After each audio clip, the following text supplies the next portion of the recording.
and the Pennsylvania State Athletic Conference. Today's play-by-play coverage is being brought to you by Smallwood and Small Insurance, Milestone Realty, the Sutton and Janelle Law Firm, Orsini's Home Store, the Mirius Group of Financial Advisors, the Palace Lounge, and the Mansion Ferretti Law Firm. Standing by is our TV10 broadcast team. So let's head to the field and get today's pregame show underway.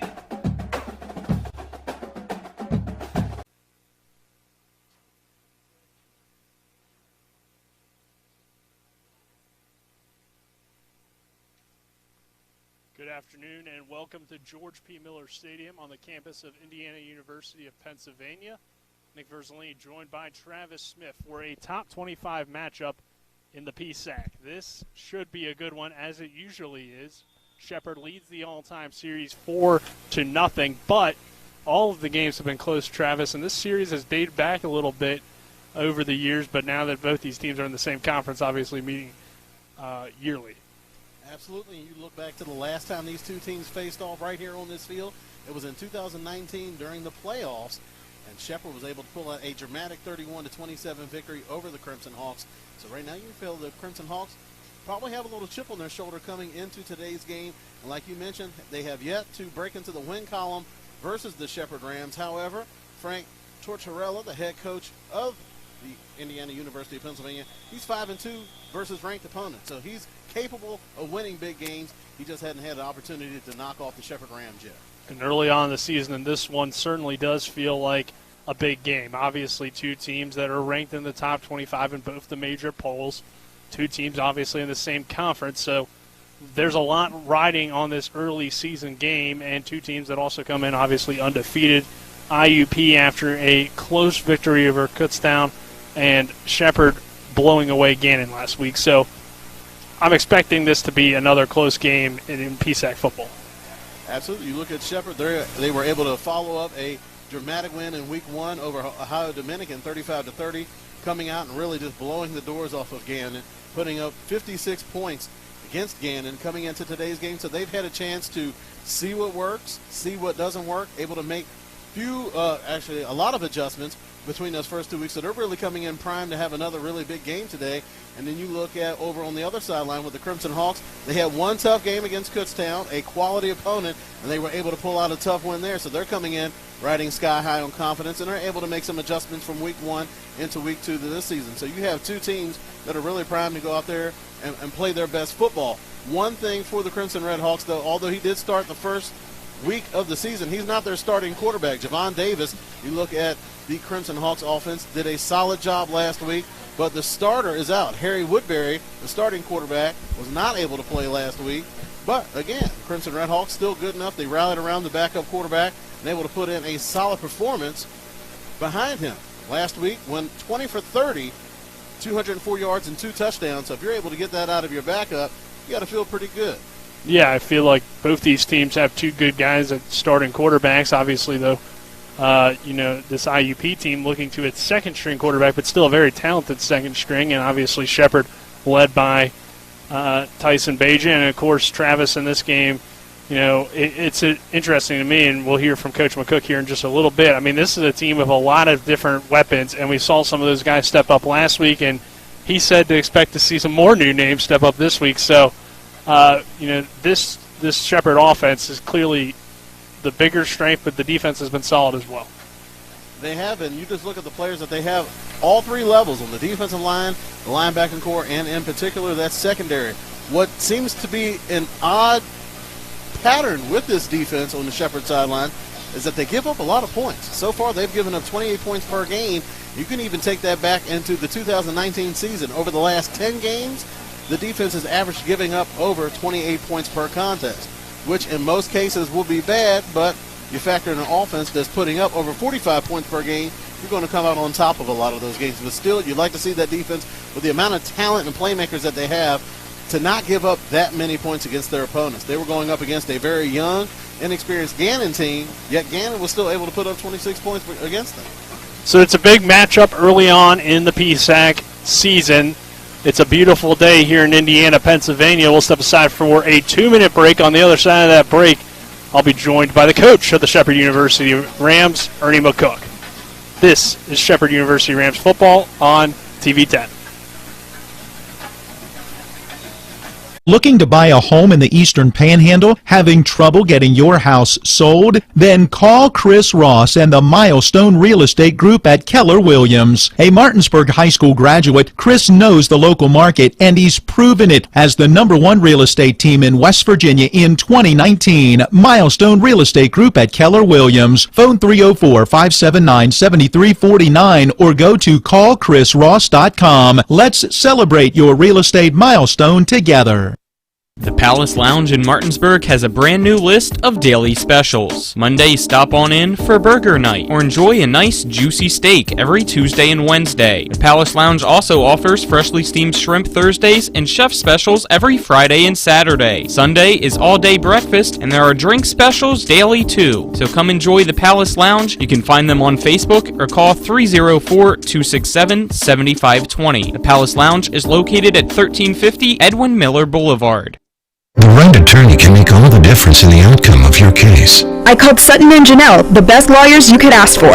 Sutton and Janelle Attorneys at Law. 70 years of collective legal experience. Family law, criminal defense, DUI, personal injury, and mediation. Sutton and Janelle got the most favorable outcome I could have expected. Visit Sutton and Janelle's new historic location, 224 West King Street in Martinsburg. Online at suttonandjanelle.com. Sutton and Janelle Attorneys at Law. They value your rights and are passionate about your success.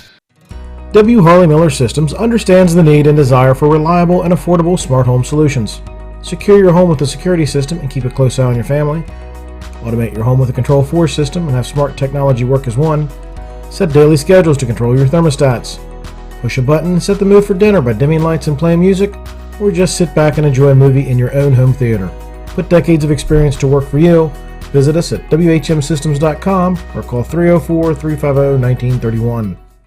Welcome back to the W. Harley Miller Systems pregame show. Nick Verzolini now joined by the head coach of the Shepherd University Rams, Ernie McCook. Coach, you guys get the win on Saturday over Gannon, a PSAC win and also a birthday win for you, Coach. Yeah, it was a great way to spend your birthday, scoring 56 points and having a nice, comfortable win.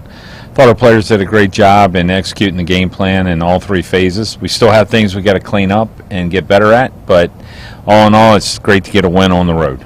Your son Michael was also able to get 2 touchdowns in the win. What was that like to see him get in there and score? That was pretty awesome. I really, for a moment as a dad there, not as coach, I really enjoyed that. It was fun to see that happen for him, and it made my wife pretty happy as well.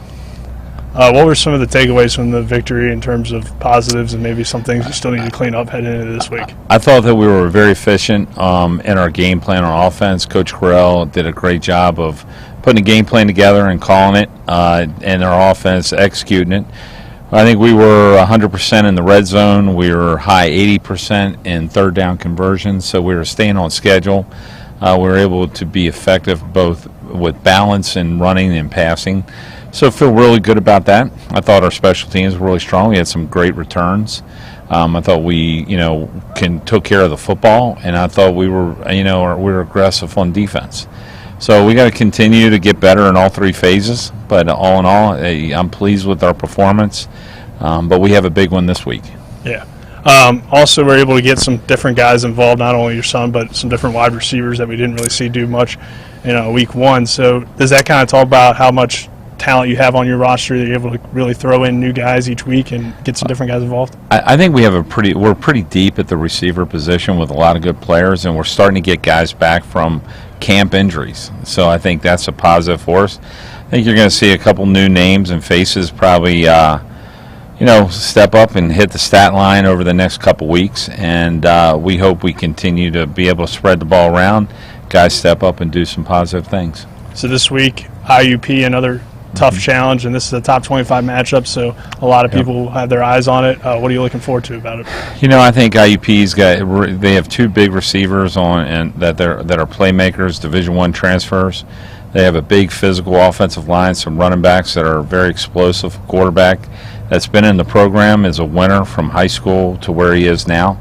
Offensively, they're going to be a great challenge for our defense.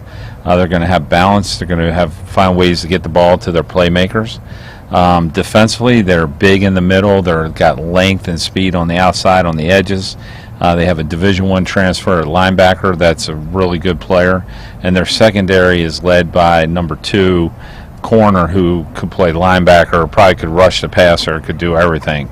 So they're a very talented football team in both offensively and defensively. And probably one of the things you don't notice is how good their punter is. You know, he was very effective against Kutztown. Had some, great punts, and you really set him up to be successful in a really tight football game. 2 good football teams have battled it out. This will be the 3rd straight road game for you guys, so kind of been a challenge early on in the year, but so far you guys have raised to that challenge.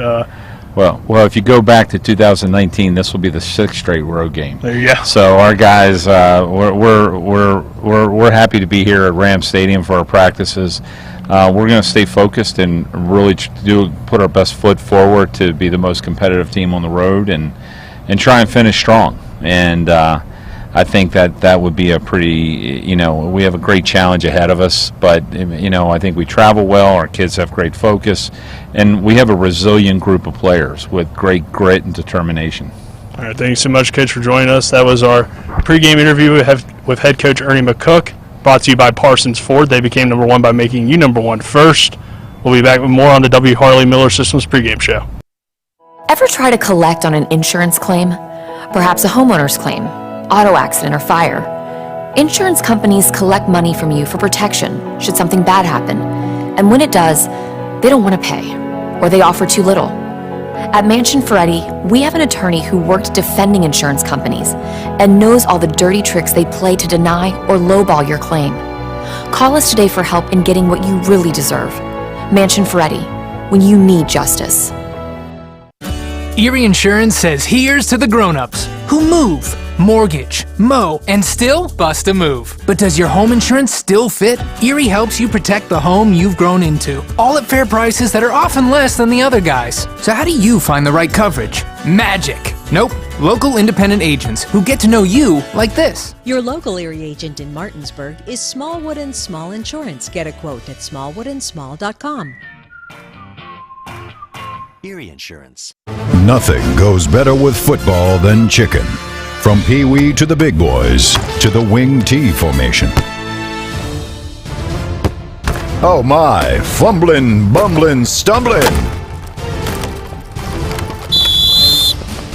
Omaha! Omaha! Rocks local market.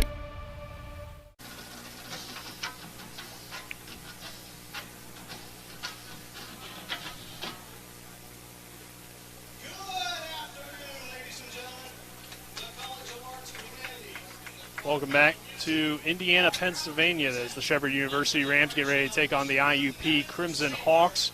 Nick Verzolini, Travis Smith here, Donnie Kinney on camera, along with John Alderton, Colin McLaughlin. We'll hear from him in just a moment. He's down on the sidelines and running our sideline cam. And Spencer Dupuis back in Martinsburg in the studio.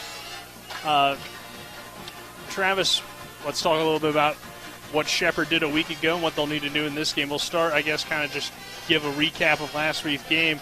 Got down 6-0 early, but then Shepherd's offense exploded, and it just felt like Gannon couldn't keep up. I mean, you have a quarterback like Tyson Bajan who threw for a 78% completion percentage, 363 yards, and 5 touchdowns. He already has 9 touchdowns on the season, so he's blazing so far this year. So that's one of the things that Shepherd really does to its opponents. It's put them in a position where they have to abandon their game plan and start chasing points. So I think that's going to be a key today as well. Shepherd's going to have to get out to a fast start that's really going to take IUP out of the things that they want to do on the offensive side of the ball. And that's also going to play into Shepherd's defense's hands, where they're going to have to drop back more often and pass, and that's going to unleash those pass rushers. Credit to Gannon. They did a good job of slowing down Kyle Smith. He started out the season red hot with 3 sacks at Ohio Dominican. You could tell Gannon, they watched that game tape, made their adjustments. He was quiet, but the rest of that defensive line was able to get some pressure. But the thing is with that Shepherd front is that they're undersized, which means that they have to overplay the run, which makes them susceptible to play action pass. And that's what Gannon was able to have success against. So I think one of the things that Shepherd's going to have to do is be a little bit more disciplined on the defensive side of the ball and not give up the big plays. If they're able to make IUP have to march down the field, I think it's going to be to their advantage. Like we mentioned, IUP working with a backup quarterback, maybe they can force some turnovers from the young man. All right, we got the national anthem, so we'll step aside for another 2-minute break. On the other side of that break, we'll have In the Huddle with Chris Lane and Inside Stuff with B-Ruff next.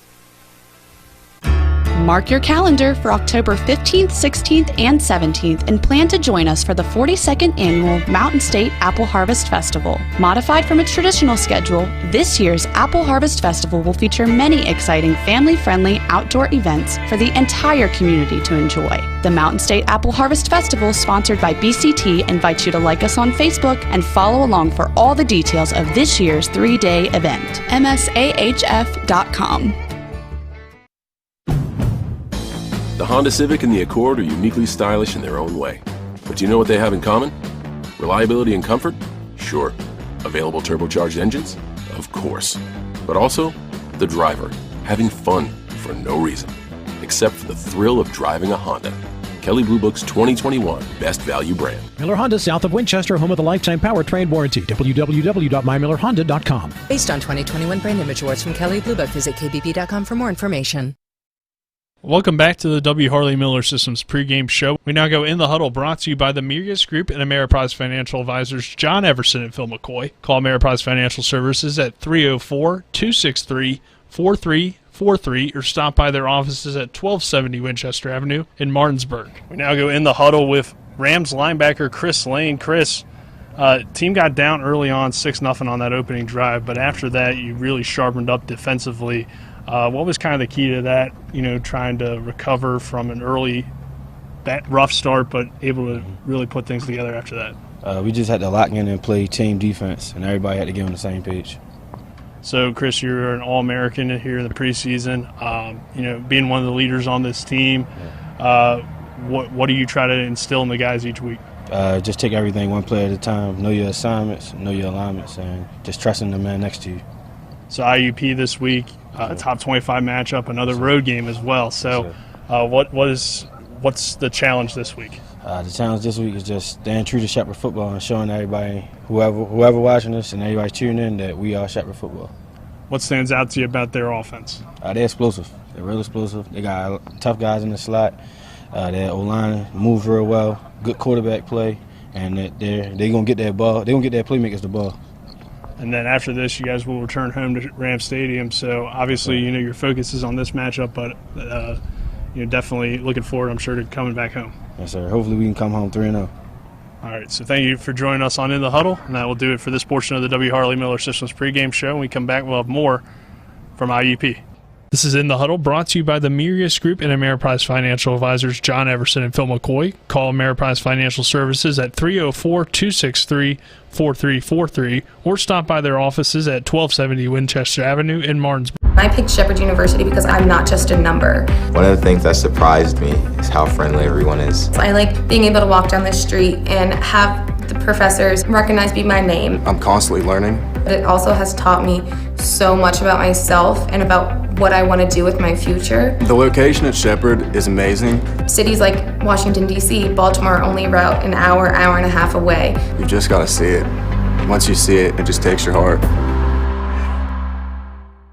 Welcome back to the W. Harley Miller Systems pregame show. This is Inside Stuff with B-Ruff. Today I'm with the junior offensive lineman out of Martinsburg, West Virginia, Adam Stilley. How you living, Adam? I'm living good, man. I'm blessed to be out here and excited for the big game this week. Yeah, Adam, let's get into a little bit of your story. You were a 2-year starter and team captain at Martinsburg High School under Coach David Walker. But right before your senior season, you broke your right hand and were forced to snap with your left hand for the entire season. Tell me a little bit about that experience and how did you lean on some of your teammates to help get you through that season? Yes, that was a tough experience for me. It was actually 10 days right before our first game. It was happened during practice, and it was during a drill, and I just completely broke my right hand. Yeah. So that night I went to the doctors and confirmed it was broken. So that night I went home. I got my mom, and she helped me start snapping the ball right away. And you talk about like leaning on your teammates. Tyson was my quarterback at the time. So for the next every day at practice, him and I would just get like at least 100 snaps with the left hand every day. And every day I just kept improving, and by the first game we were ready to go. And how much has being able to face adversity like that head on helped you on and off the field? It's helped me a lot because I've learned a lot that throughout my college career that life is full of adversity, and you're gonna see it all the time. And I learned through that experience that you just have to face it head on and tackle it right away. And through God's grace and being determined, I believe you can get through anything. For sure. This is going to be your first season with the Rams, but not with quarterback Tyson Bagent, as Right. you said. How has it been to rebuild that relationship, if it changed at all? It hasn't really changed much. Tyson and I are like brothers, and actually we've been together since before Martinsburg. When our first Little League team, we were both like 7 years old. Tyson was the quarterback and I was the center. So I've been snapping the ball to Tyson for basically our whole career, and he's like a brother to me, and I'm happy to be back with him. Yeah, and winning isn't anything that's new to you. You went 14-0 in your last season at Martinsburg and even won a state title. What are some of the values and standards in a successful team that you see here at Shepherd? Yeah, I think we got a great team this year. And first thing I would have to say is discipline. I mean, we got a disciplined group here. Everyone's showing up early to meetings, practice, putting in extra work. Next thing I would say is just hard work. I mean, we all been working hard since the off season. I mean, taking it back to winter workouts in the gym, putting in time in the film room, staying late after practice to get better. And the last thing I would say is the ability to face adversity. And I think our team had a really good example of that versus the Ohio Dominican game, because we had a couple of things happen to us that didn't go our way, but I was really proud of our group of how we came together as a team. We didn't point fingers at each other, and we came together and we got that win. Yeah, for sure. And do you have any words for Rams fans or any family members watching the game today? We're just excited. It's a big week. We love you Rams fans, and to my family, can't wait to see you guys out there. All right, thanks for telling us a little bit about you, Adam, and thanks for tuning in to Inside Stuff with yours truly. Now back to the pregame show.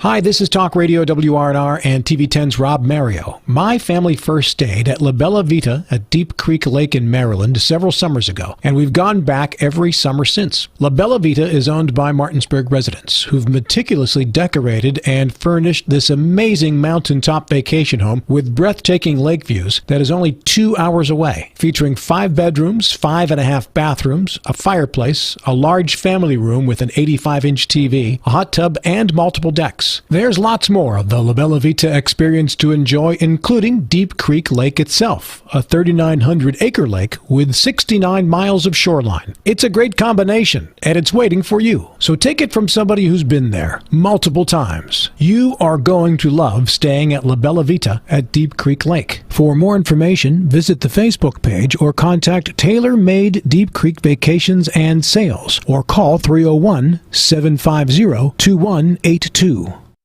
When will I be able to retire? How do I make the most of the money I have? How do I leave a lasting legacy to my loved ones? I'm Philip McCoy, financial advisor with the Mirius Group, a private wealth advisory practice of Ameriprise Financial Services Incorporated. Call us today at 304-263-4343 to help you make the most of your financial future. Our office is located at 1270 Winchester Avenue, Martinsburg, West Virginia. Ameriprise Financial Services Incorporated, member FINRA and SIPC.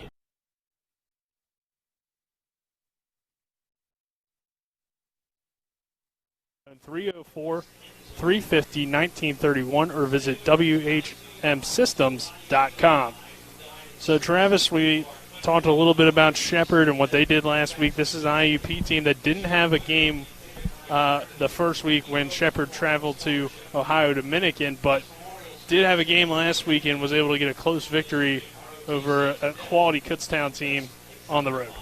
Absolutely. A back-and-forth game. They were able to edge them out late, 29-27 in that victory. And, again, you have a young team, and they're able to go out early on and get a big win against a quality opponent early on in the season. So you have to feel that team really riding high as far as confidence is going, and they're going to need it coming into today's game. Like we mentioned earlier, have yet to knock off the Shepherd Rams, but if you're going to do it, no better place than to do it at home, riding high off of a big win. We mentioned the backup quarterback in, but one of the things you have, one of the dynamics that's introduced when that happens is that you have a veteran team around him that's going to rally for the quarterback. And if you have a team that's playing for each other, that's always going to be a tough beat right there. Yeah, Javon Davis, that backup quarterback, a junior, 5'10", 185-pounder, compared to the normal starter, Harry Woodbury, who's a grad student, 6'2", 195. So, Davis, he did play well, as you mentioned, Travis, and he's the leader right now of this offense. Yes, completed 66% of his passes for 204 yards and 2 touchdowns. So if you can go to your backup quarterback and get numbers like that, you're going to feel pretty good. Running back is the opposite, pretty much, it seems like, of the depth chart they give us here. DeJour Stewart, I believe, had the big game on the ground for IUP in Week 1. He's listed technically as the third-string back or the second-string back behind Justice Evans, but he's a freshman, and he played well in his first game. You can see that it's a running back by committee for this Crimson Hawks team. 2 running backs between Anderson and Stewart. Both of them had 7 carries in the game. Anderson having a bit better of the day. He had 44 yards, averaging 6.3 yards per carry. You look over to Stewart. He had 32 yards on the day. Not a great average per carry, but he was able to get a touchdown out of that running game. So right now they're able to spread the ball around with the passing game and have a couple of different running backs that can get things done for them. Again, it's a running back by committee, and they both fill different kinds of roles. Anderson, the smaller of the two, he's only 5'6", 160 pounds, the redshirt senior. But you look over to Stewart, 6 foot, 200 pounds, a bit more of a banger, but he's the young guy, a redshirt freshman. So a youthful team, but they're able to use that as a change of pace that really puts the defense on its heels. And then you look at this wide receiving core. Dwayne Brown had the big game a week ago, but Irvin Charles, he also scored a touchdown. He's a Penn State transfer, so certainly has some talent. You mentioned they like to spread it around. Got a lot of different weapons, kind of similar to the Shepherd team. You bring up Charles, a 4-star prospect. He signed with Penn State back in 2015. He appeared in 25 games. It was mostly on special teams, but decided to go for a change of scenery and perhaps get some more time on the field on the offensive side of the ball. Same thing with Hilton Ridley, the wide receiver. He had 2 catches for 25 yards last year. And Dwayne Brown, that's going to be one of the wide receivers that you're really going to have to watch in today's matchup. Did well against Shepherd in last year's matchup, had 5 catches for 66 yards, and he definitely got off to a hot start this season. 10 catches last week for 131 yards and a touchdown versus Kutztown. Yeah, and then on the defensive side of the ball, kind of different than Shepherd in terms of they got some big boys on that defensive line. Runya Mitchell, the 6'5", 300-pound defensive tackle.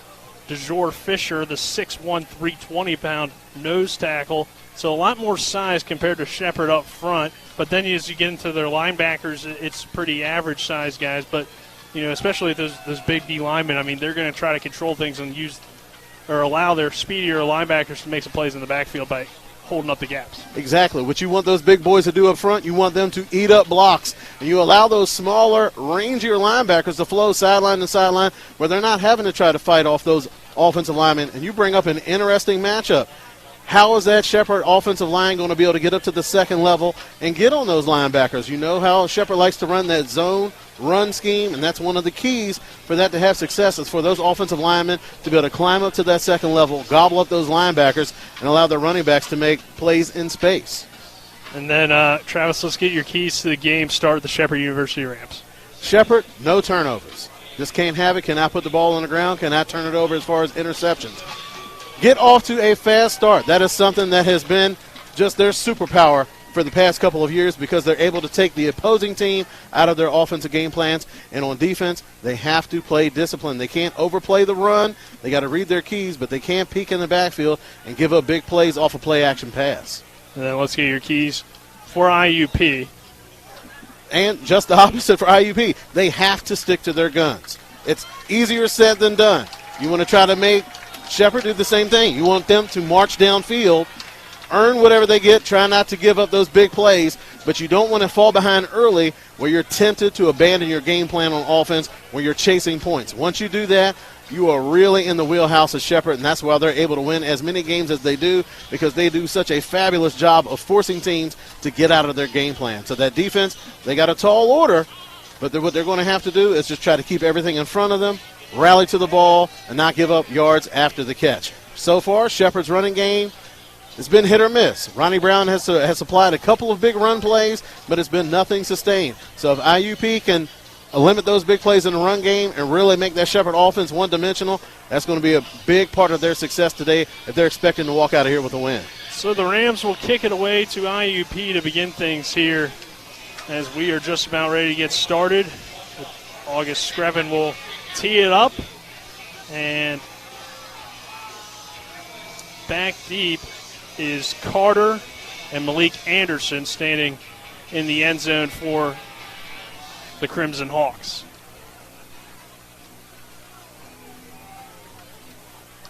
Very good crowd here on hand, Travis, for this top 25 matchup as they continue to fill these stands here on the near side. Exactly. Pretty good atmosphere, too. It is a beautiful day. Nice breeze. A little bit of cloud cover. People are just excited to get out and watch football again. I'm right alongside with them. So the kick is away. Fielded in the end zone by Nazier Streeter. And he gets it across the 25. And we'll mention Streeter's name on the defensive side of the ball for IUP. The last time he faced off with the Rams, he had 9 tackles, 7 of those solo, versus Shepherd back in 2019 in the playoffs. So he's a player that coming back off of injury, and they're expecting him to make a big impact in today's contest. So let's quickly go down to Colin McLaughlin on the sideline. Colin, what's it like down there? Thank you, Travis and Nick. I'm down here right now. Definitely a hot one with that sun just peeking through the cloud. It's going to be fun nonetheless. A great atmosphere here. Looks like it has a big student section over on IUP's side as well. Let's see what happens. Thank you, Colin. And his first carry of the game gets across the 30, right at the 30-yard line. It was Dwayne Brown, the wide receiver. So 4-yard pickup will be second down at 6. Dwayne Brown, bit of a Swiss Army knife for the IUP offense. Will line up in the backfield as a running back. Will also line up out wide as a wide receiver. So Davis under center to begin second down, 2nd and 4. He'll hand it to a man in motion. And a great job by Antonio Fox on the edge to keep him from getting to the outside. I believe that was Evans on the end around. It was Justice Evans. Jawan Addison out there coming up with Fox. Not too often you see a defensive lineman able to get out and set contain on a jet sweep. But Fox able to come up, fill the alley that time. That's one of the things about this Shepherd defense. For their shortcomings as far as size and stature up front, they make up for it with speed and athleticism. Especially early in the games, they do such a tremendous job of rallying to the football and making the tackle. Yes, we got shotgun formation here on 3rd down. Loss of 3 on the play makes it 3rd and 9. Davis straight drop back, steps up in the pocket, rolls out to the right, now looks to run, and he is met. Chris Lane in on the tackle. Nice job on the outside there. Only held him to maybe a gain of 1 or 2, and IUP will be forced to punt. On that one, not a bad start for IUP. 2 run plays, just trying to get things settled down, give the young quarterback a chance to kind of get a feel for the game before you really start asking him to do a whole lot on that play. That time, Davis not wanting to force the ball down the field. Athletic quarterback, able to get outside of the pocket, pick up a couple of yards on that play, but Chris Lane, such a good player in space. Just an all-around tremendous middle linebacker, tough against the run, but also can make plays in space. Gontarek standing back at his own 30-yard line here on 4th down as he'll receive the punt. It's a high kick. Not very far, fielded at the 32, and that's where Shepherd will take over. So quickly here, we'll take a 30-second break. We'll be back with more after this. WVU Medicine is pleased to introduce 5 new providers who've joined our medical staffs at Berkeley Medical Center, Jefferson Medical Center, and University Healthcare Physicians. Dr. Leslie Golden, Orthopedics. Dr. Alexander Bitzer, Orthopedics. Dr. Courtney McQuillan, Obstetrics and Gynecology. Nurse Practitioner Carolyn Gable, Nephrology, and Darwin Castillo, Emergency Medicine. WVU Medicine, growing to meet the needs of our community. Welcome back to IUP.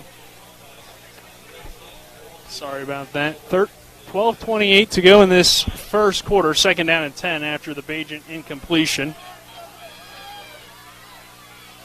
Second down and 10 for the Rams. 3 receivers to the near side, 1 to the far. Bajan takes the snap, straight drop back underneath, complete. No, it falls incomplete. Intended for the tight end, Alex Wetzel. Looked like he had it there, Travis, but he just could not haul it in. And Bajan did a good job of putting it on his back shoulder, not trying to lead him into a hard hit over the middle. Just Wetzel not able to come up with it. Wetzel's been quiet so far this year. Last week, 2 catches for 28 yards.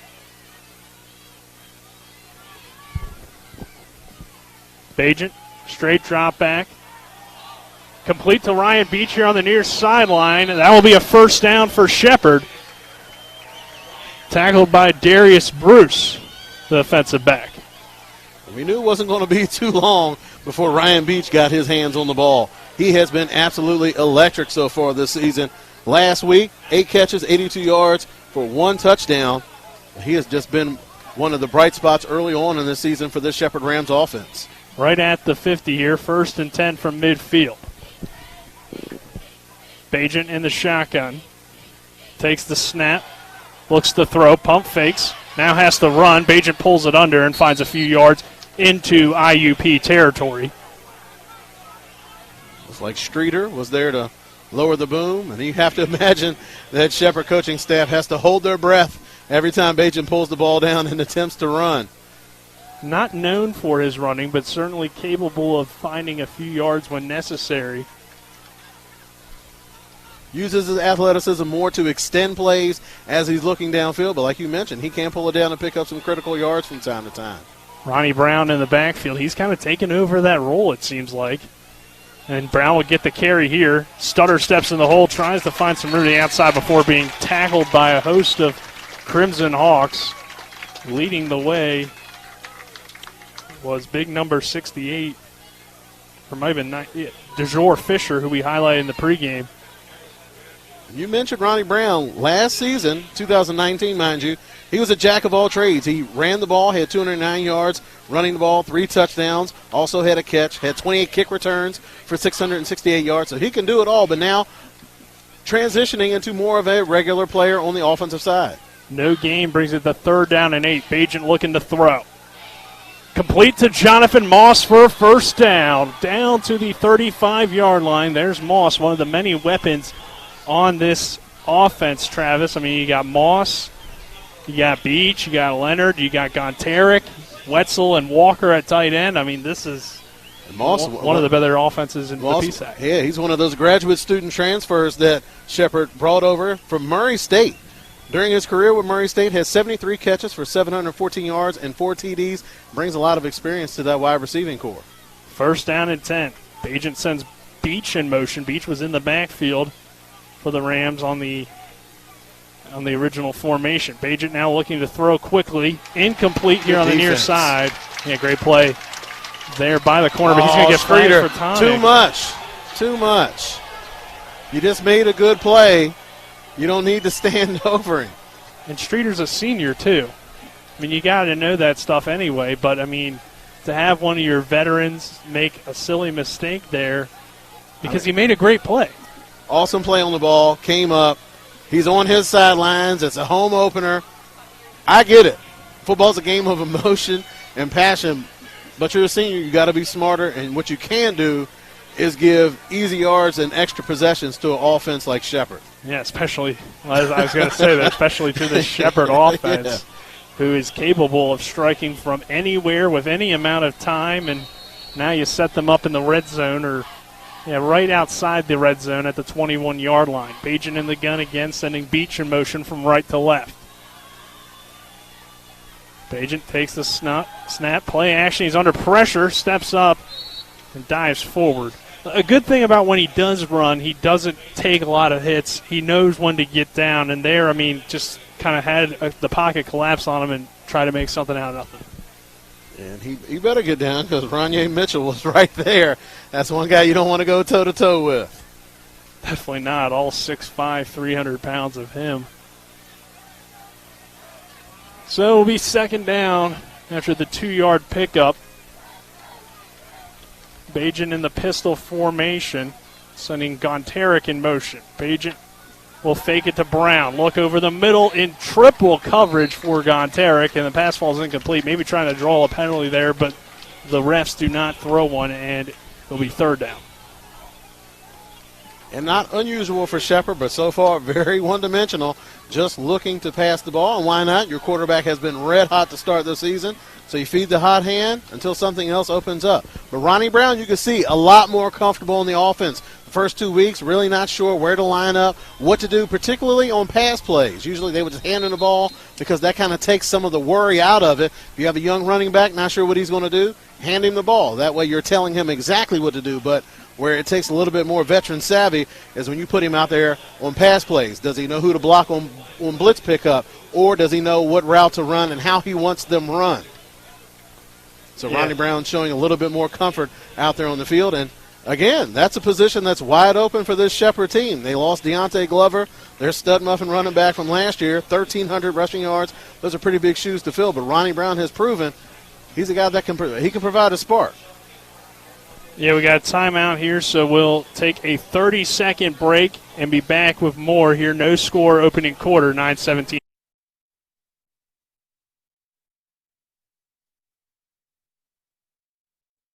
The right attorney can make all the difference in the outcome of your case. I called Sutton and Janelle, the best lawyers you could ask for. Sutton and Janelle Attorneys at Law. 70 years of collective legal experience. Family law, criminal defense, DUI, personal injury, and mediation. Sutton and Janelle got the most favorable outcome I could have expected. Visit Sutton and Janelle's new historic location, 224 West King Street in Martinsburg. Online at suttonandjanelle.com. Sutton and Janelle Attorneys at Law. They value your rights and are passionate about your success. The right attorney can make all the difference in the outcome of Football is back, and Apple Valley Chevy Toyota is passing the savings on to you. Get ready to score big with low interest rates, great prices, and a lifetime powertrain warranty. Apple Valley Chevy Toyota has a great selection of new and pre-owned vehicles waiting for you. Don't see what you want on the lot? No worries, it's probably on its way, but hurry in because new Chevys and Toyotas are going out just as fast as they come in. Don't miss out on your deal. Stop in today. Apple Valley Chevy Toyota on Foxcroft Ave or online at applevalleytoyota.com or applevalleychevy.com. Drive a Miller today.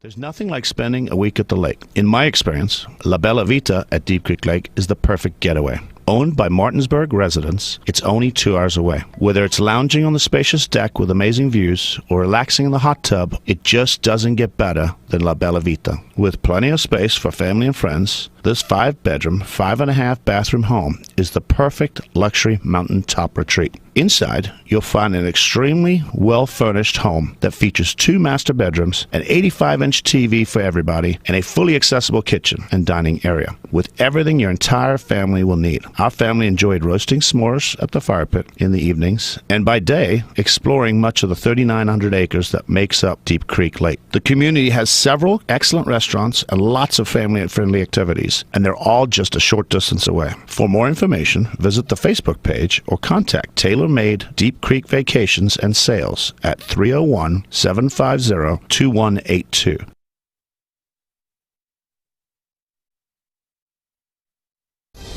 Nothing's better for celebrating after a tough day on the gridiron than a refreshing beer from the frozen tundra of Rock's Beer Cave. Go ahead. Pour it on, big guy.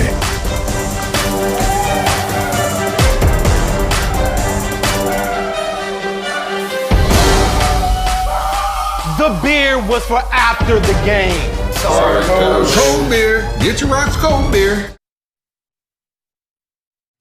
W. Harley Miller Systems understands the need and desire for reliable and affordable smart home solutions. Secure your home with a security system and keep a close eye on your family. Automate your home with a Control4 system and have smart technology work as one. Set daily schedules to control your thermostats. Push a button and set the mood for dinner by dimming lights and playing music, or just sit back and enjoy a movie in your own home theater.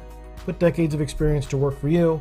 Visit us at WHMsystems.com or call 304-350-1931.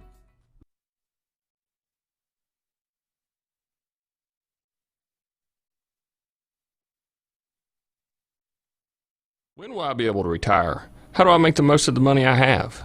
How do I leave a lasting legacy to my loved ones? I'm Philip McCoy, financial advisor with the Mirius Group, a private wealth advisory practice of Ameriprise Financial Services Incorporated. Call us today at 304-263-4343 to help you make the most of your financial future. Our office is located at 1270 Winchester Avenue, Martinsburg, West Virginia. Ameriprise Financial Services Incorporated, member FINRA and SIPC.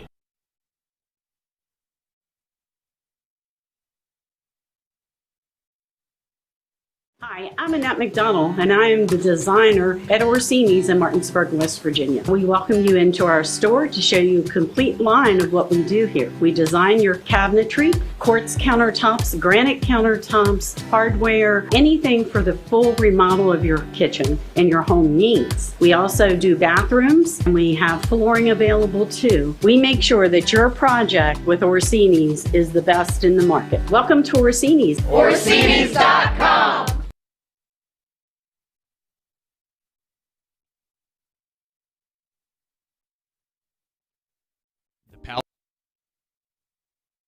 Lounge in Martinsburg has a brand new list of daily specials. Monday, stop on in for burger night or enjoy a nice juicy steak every Tuesday and Wednesday. The Palace Lounge also offers freshly steamed shrimp Thursdays and chef specials every Friday and Saturday. Sunday is all-day breakfast and there are drink specials daily too. So come enjoy the Palace Lounge. You can find them on Facebook or call 304-267-7520. The Palace Lounge is located at 1350 Edwin Miller Boulevard.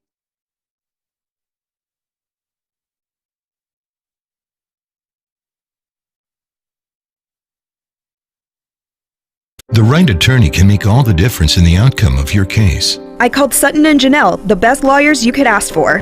Sutton and Janelle Attorneys at Law. 70 years of collective legal experience, family law, criminal defense, DUI, personal injury, and mediation. Sutton and Janelle got the most favorable outcome I could have expected. Visit Sutton and Janelle's new historic location, 224 West King Street in Martinsburg. Online at suttonandjanelle.com. Sutton and Janelle Attorneys at Law. They value your rights and are passionate about your success. Remember when you were a little kid and saw your first deer? Oh, how cute. As an adult, maybe you've had a different experience. Where'd that come from? Bambi mess up your dream machine?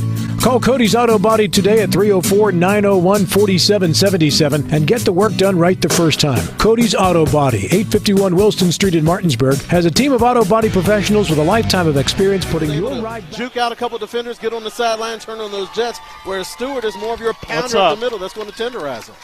Huh? I never left.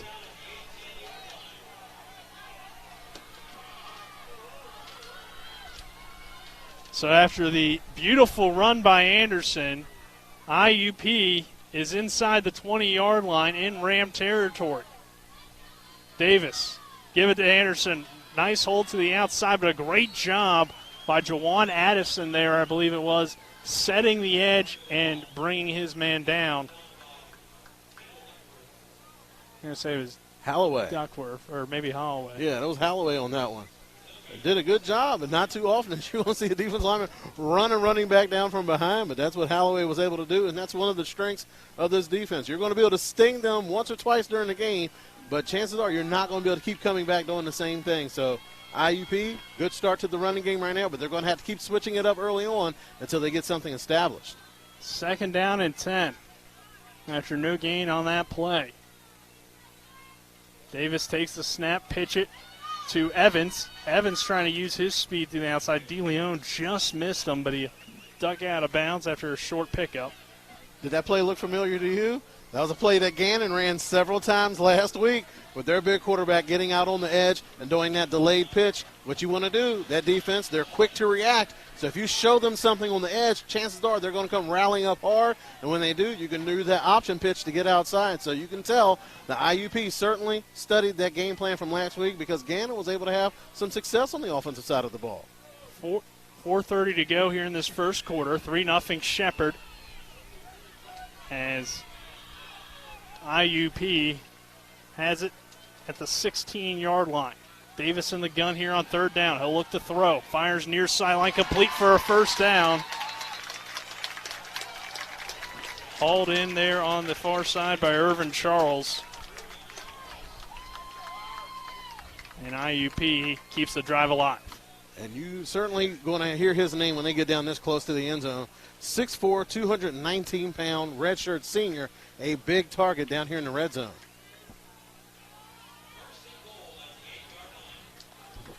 First down and goal, under 4 minutes to go in this opening quarter. Again, they got Charles matched up on Aniakwa to the top of the screen. Could be looking to go that way again. With Stewart, though, in the backfield. Seems like run, but we'll see. Maybe they fake it to Stewart. They'll give it to Stewart. Big hole up the middle initially, but it's closed quickly by the Rams' defense. And again, you're seeing that patience on IUP's sideline. Again, only down by 3. Ton of football left. There's no reason to abandon your game plan. And right now, they're sticking to their guns. We're going to pound you inside with Stewart. We're going to get you outside with Anderson. And then we're going to throw it to our big, tall wide receivers on the edge. So right now, this IUP offense, right now, comfortable. 3:10 to go now in this first quarter. IUP has its second down and goal. Davis under center, a 3-receiver set. Man goes in motion from right to left. Davis play action. Dumps it down in the flat. He had a touchdown, but Evans couldn't haul it in. Trying to get the ball to Justice Evans. Quarterback doing a good job, Davis doing a good job of recognizing man coverage. Once they sent Charles in motion, they saw the corner chasing, so they knew that play action fake, that running back was going to be able to leak out wide. The play call was correct, just the running back wasn't able to pull it in and go in for that easy score. Now a big third down coming up here early on in the game. 2:54 now, third down and 5, 3-0 Shepherd.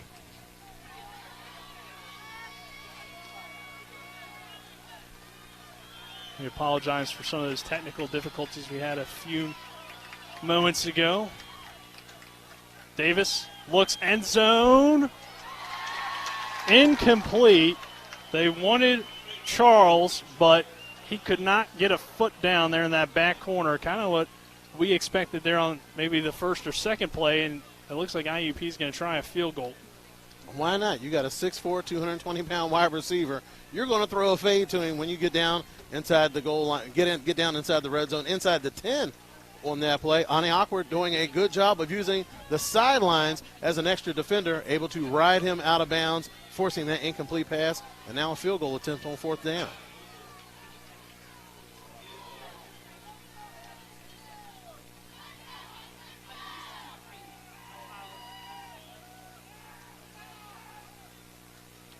Kick is up and good.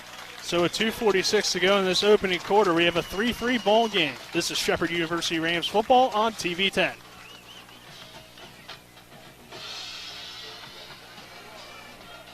Looking to buy a home in the Eastern Panhandle? Having trouble getting your house sold? Then call Chris Ross and the Milestone Real Estate Group at Keller Williams. A Martinsburg High School graduate, Chris knows the local market, and he's proven it as the #1 real estate team in West Virginia in 2019. Milestone Real Estate Group at Keller Williams. Phone 304-579-7349 or go to callchrisross.com. Let's celebrate your real estate milestone together. About 30 seconds. You can send it down the column and get back? No. He's just holding the refs for us, I think.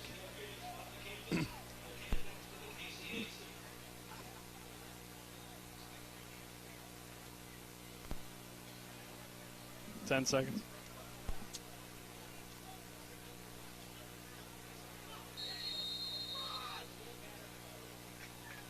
Welcome back to IUP.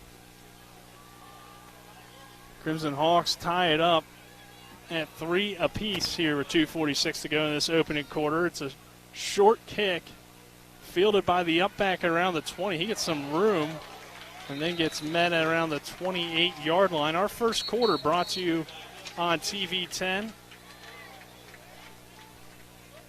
Hold on 1 second while I'll pull that up for you. Travis, go ahead and talk about whatever you saw maybe on that one. A shorter kick. IUP not wanting to kick that ball deep. You have Ronnie Brown and Ryan Beach back deep. Both of those players are capable of doing some special things with the ball in their hands, especially on special teams. So don't even tempt fate. Kick it to one of those upbacks in that second line back there, and chances are you're going to get more of a controlled return where you're not potentially giving up a touchdown. Our first quarter brought to you by Smallwood and Small Insurance and Milestone Realty here on TV 10 as Bajan looks to throw. Complete. Wetzel can't hold it in again. Haul it in again. I mean, he hit in between the 8 and the 8. You wonder maybe if Brian Walker's going to see more time. He had a nice catch a week ago for a touchdown, and I mean, Wetzel, a veteran guy, you expect him to make that catch, but just can't haul it in. You mentioned Walker last week, 3 catches, 28 yards, and a touchdown. Usually used more as a blocker, but has begun to emerge in the passing game. And if Wetzel keeps putting the ball on the ground like that, we may see even more of him today. So 2nd and 10 from the 27. Bajent will give it to Hebron. Hebron, a big hole. First down and more across the 40-yard line, up to about the 43 before being thrown down. And it's a first down run for Ty Hebron. Harrison Dreyer in on the tackle. And Hebron, again, a quality running back. The only thing that really holds him back, and it's a big thing for a running back, he has a tendency to put the ball on the ground. But that time, able to show that flash while he was the starter at the beginning of the 2019 season. 1st and 10 from the 42. 3-3 ball game here 2 minutes ago in this first quarter. Bajent looking deep for Ryan Beach in between the safety and the corner. Beach hauls it in into IUP territory, and Ryan Beach pumped up after that catch. Charles Ingram just not fast enough to keep up with Beach, but to his credit, not many folks are. Beach is such a threat. Quick and fast, can not only make plays in and out of cuts, but he can just flat out take the top off of a defense, and that time Bajan was able to put the ball right on the money. Good protection up front. IUP not able to get very much pressure on Bajan, and if you give him time, he's going to pick you apart. Bajan with a beauty. Seemed like he read that one pre-snap and knew where he was going with that football as Beach beat his man, and that was an easy pass and a first down. Now they swing it out to Beach. IUP reads that one well initially, but he still makes yards out of it. Does Ryan Beach as Howard makes the tackle. Beach is so fast. He can fake you out in a phone booth. He doesn't need a lot of space to make something happen. Goodness gracious. I mean, that looked like it was going to be met right at the line, and Ryan Beach gets you 3 yards on that play, or 4 yards, excuse me. 2nd and 6, coming up on a minute to go. In this opening quarter, 3-3 score. Shepherd and IUP, a pair of ranked teams here on TV 10. They'll dip it off this time to Hebron. Hebron lowers the shoulder. Gets close to the first down marker. Streeter comes up, able to chop him down. Short of the first down. Well, it's going to be about 3rd and 2. Streeter, we've said his name a lot so far today. Yeah, he's flying all over the field. We've seen him on the near side, there on the far side, making a nice play. So Bajan adjusts things at the line of scrimmage. Moss and Gonteric, the receivers. Michael McCook, you got to watch out for him in the red zone, as we saw last week. A pair of touchdowns. 3rd down for the Rams. They'll give it to Hebron. Hebron is met in the hole. That was Charles Ingram, I believe. Yeah, Charles Ingram coming up from that free safety spot, filling the alley. Looked like he had a lot of green space to work with on that play, but Ingram able to come up and make an awesome open field tackle.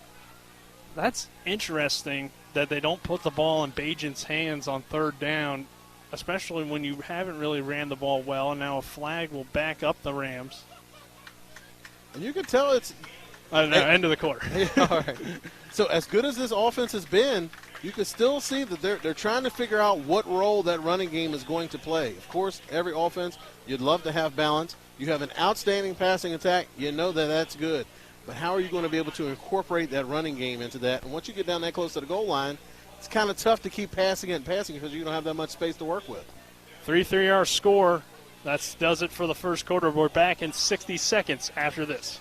With 4 new car dealerships and 4 used car dealerships in 3 states, Parsons is the largest used car and fastest growing new car dealer in the tri-state area. Take Parsons Ford with huge savings on hundreds of new Fords, financing from 0%, Parsons' goal of financing for all, and Parsons' famous above-market trade-in allowances that help make Parsons #1 for used cars, too. See why so many won't buy anywhere but Parsons Ford in Martinsburg. We became #1 by making you #1 first. Parsons. Ever try to collect on an insurance claim? Perhaps a homeowner's claim, auto accident, or fire. Insurance companies collect money from you for protection should something bad happen. And when it does, they don't want to pay, or they offer too little. At Mansion Ferretti, we have an attorney who worked defending insurance companies and knows all the dirty tricks they play to deny or lowball your claim. Call us today for help in getting what you really deserve. Mansion Ferretti, when you need justice. As August Scriven on to attempt this field goal, it is a 30-yarder. Kick is up. And no good. August Scriven misses it wide left, and that hurts. That wasn't much further than an extra point. He's had plenty of practice for those this year. But a slight breeze, but the breeze is in his face. But still a surprise. August Scrivens, usually a reliable place kicker. Especially on a 30-yarder where you expect those to be pretty much money. August Scrivens unable to make it from 30 yards, and while it doesn't set up IUP, it's kind of a disappointing end to the drive, Travis, as the Rams were able to, get the ball down the field right into IUP territory, but so far this Crimson Hawks defense holding in the red zone.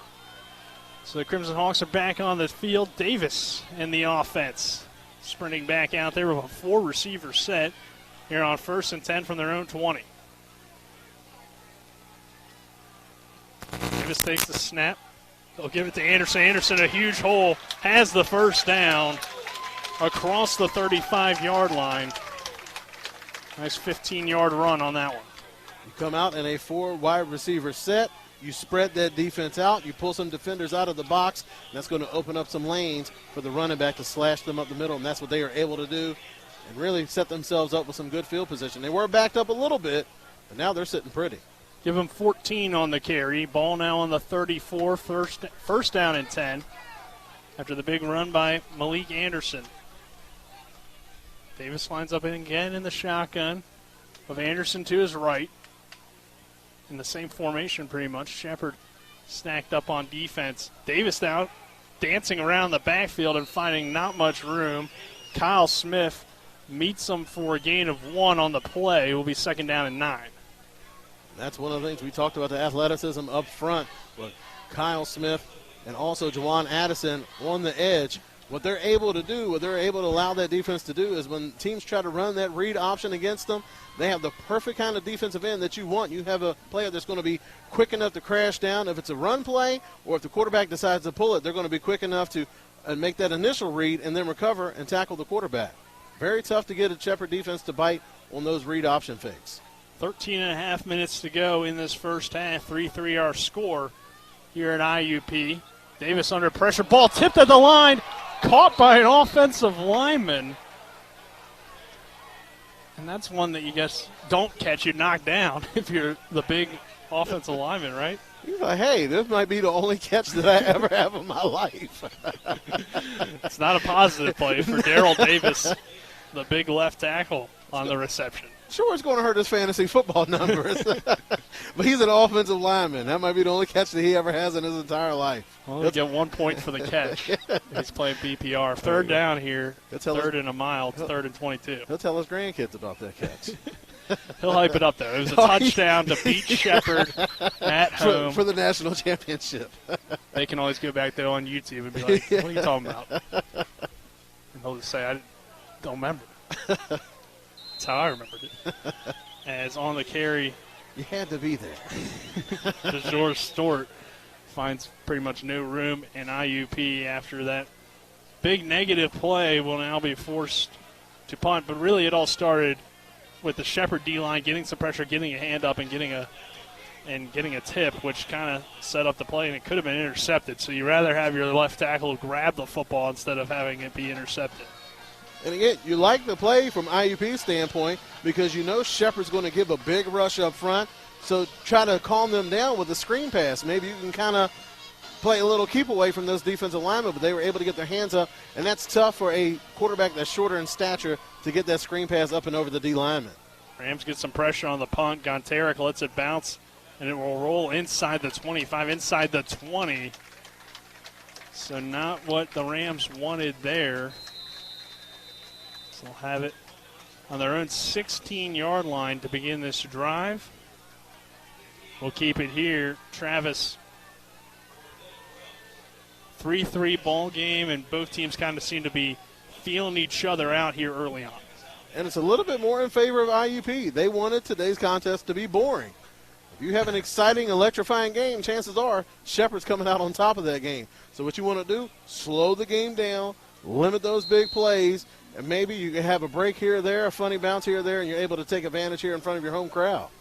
Bajan with 3 receivers lines up in the pistol. Brown behind him. Fake it to Brown. Fire it underneath. What a catch by Ryan Beach. He snagged it with one hand and gets a Rams first down. Tell you what, the redshirt freshman is just playing with some absolute swag to start this season. One-handed catch over the middle, still has the wherewithal to pull it in, make a juke after the play, and pick up a couple extra yards after the catch. And that last time Shepherd went down the field, Beach checked himself out of the game. So right now he's proven to be a catalyst for this Shepherd offense. Moves the ball to the 33 for the Rams, 1st and 10. They'll fake to Brown again. Bajan looking deep down the middle of the field, caught by Gontarek. Gontarek still on his feet inside the 10, inside the 5, and finally brought down at the 3-yard line. Brought down by Streeter. But what a play by Gontarek. Gontarek, that was a player that they were excited to bring into the fold this year, coming in with offensive coordinator Jesse Carell. He was with him at Shippensburg, and at Shippensburg, Gontarek was an absolute stud. 74 catches in 2018, 1,097 yards, and 9 touchdowns for Shippensburg. So that's a player that the offensive coordinator is familiar with, has a relationship with, and certainly brings some added experience and playmaking ability to that wide receiving core. 1st and goal from the 2. Bajan gives to Brown. He'll lower the shoulder, but it's stacked up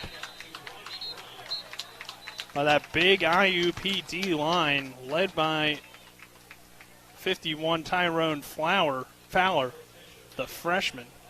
Looks like DeJour Fisher was in on that as well, the 6'1", 320-pound junior. 2nd and goal. Bajan play action, looking to go quickly. Now tucks it down and fires incomplete. Flag, though, I believe, on the play. As the pass was intended for Greg Leonard. Looked like he was being held. Looks like the flag is going to go against Streeter, the way he's reacting. Yeah. I mean, and Bajan just threw it at his feet. He wasn't trying to complete that pass. He made the smart play, realizing that the defense sniffed out the plan, played it well. But Streeter right now, a couple costly penalties for IUP. Yeah, we'll see. Not that it's not going to hurt them as far as field position. It's only going to be half the distance. But it's going to give them a fresh set of downs, though. That's where it's going to hurt them. Yeah, especially with this Rams offense. While quiet so far in a 3-3 ball game with 10 minutes to go in the second quarter, they get extra downs. They're certainly dangerous. And, of course, now you got to watch out for Michael McCook, the red zone target. They'll give it to Brown. Brown lowers the shoulder. I think he's going to be about a yard short. Rams want a touchdown, but it looked like the ball was right about inches short of that goal line. The defensive front able to submarine, get down below that offensive line, and trip up Brown in the backfield. You mentioned McCook last week. Big game. 2 catches, 9 yards, but 2 touchdowns down in the red zone. So he is a threat down here. 2 receivers to the near side, and Leonard and Pulse. They'll sneak it with Bajan, and he's in for 6. Touchdown, Rams. Not too often that he gets the rushing touchdown, but he's down this close. Why not? You don't want to go back deep and hand it off to the running back and give the defense a chance to react. Just a plain old quarterback sneak. Tyson Bajan is a big, strong quarterback. He's going to be able to punch it in from there. 9-3 now our score with 9:20 to play in this first half.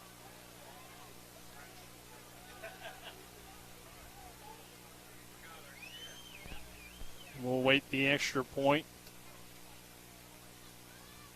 by August Scrivens.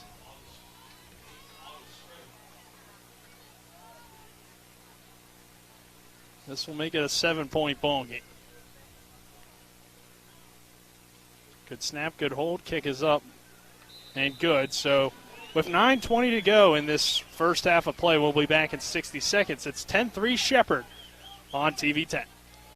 Imagine this, an entire week with your family in a mountaintop home overlooking one of America's most scenic lakes. Sound good? Let me tell you, for my family, it doesn't get any better than La Bella Vita at Deep Creek Lake. I'm David Welch, and you know I give it to you straight. So here it is. From the moment you arrive at La Bella Vita, the pressures of life will disappear as you bask in the comfort of this beautiful 6-bedroom house with 2 outdoor decks that overlook the water and great amenities like a pool table, a large hot tub, and towels and bedding already in place when you arrive. You'll also enjoy the wonderful selection of local restaurants and pubs. Debbie and I love Deep Creek Lake, and we especially love La Bella Vita. To make your reservation, call Tailor Made Deep Creek Vacations and Sales at 301-750-2182. That's 301-750-2182. Staff, Nick Verzolini, Travis Smith, happy to have you with us for Shepherd University Rams football on TV 10 and WRNR YouTube channel. August Scrivens ensuing kickoff will bounce and head out of bounds. It's a costly penalty. And Travis, so far a back and forth kind of game, and Shepherd able to get 6. It got set up, though, by that huge catch by Gonteric. Gonteric just a good job running an excellent route. Bajan puts the ball right on the money, and Gonteric is able to do the rest, really setting up that Shepherd offense down on the doorstep.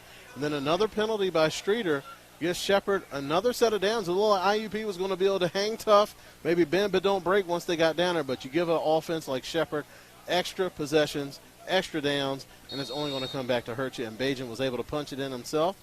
Right now has a total of 10 touchdowns on the season.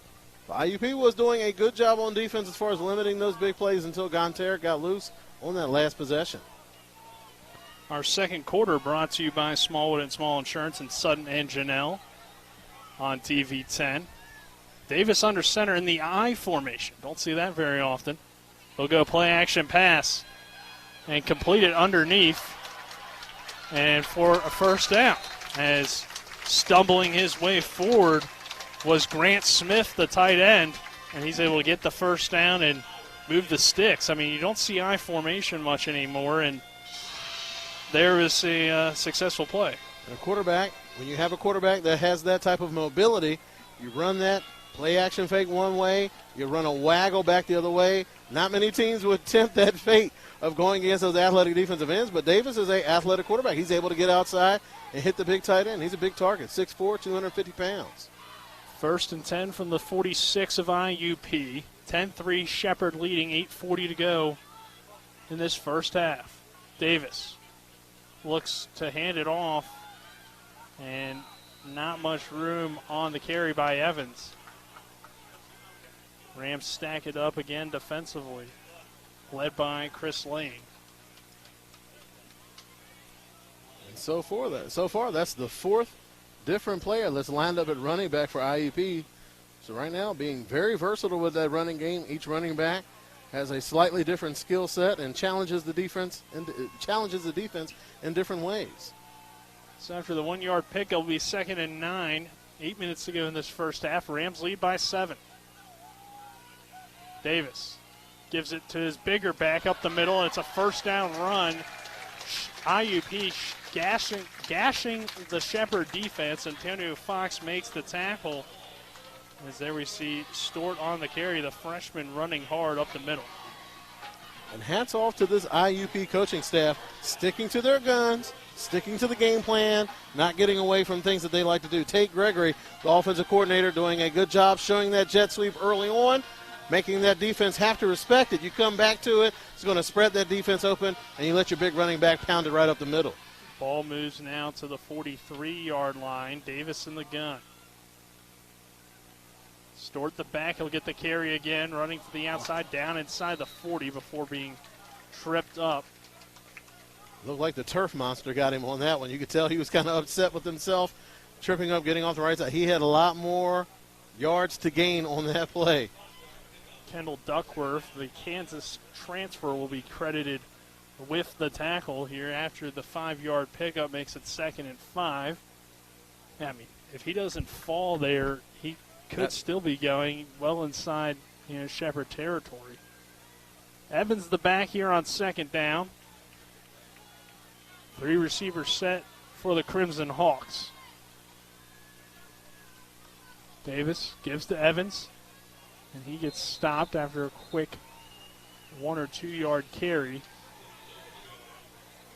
And again, with that wing to that side and the running back to that side, IUP showing a look where maybe Shepherd will okay, maybe you're trying to go away from that side.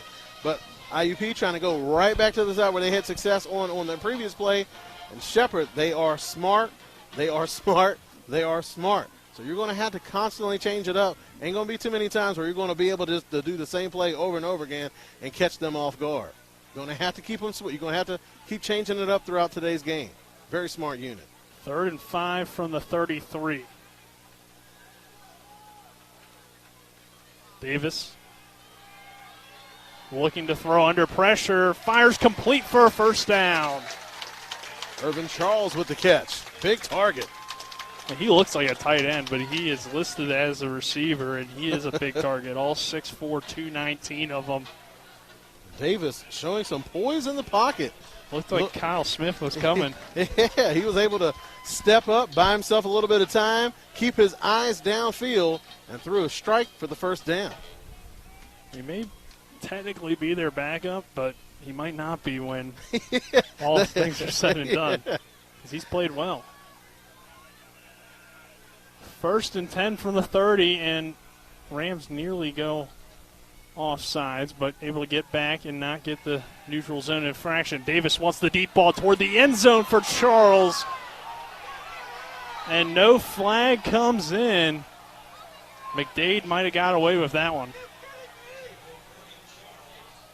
See Shepherd going with a different look, and that's how they start out the past couple of weeks. Chikosi Aniakwa comes in early.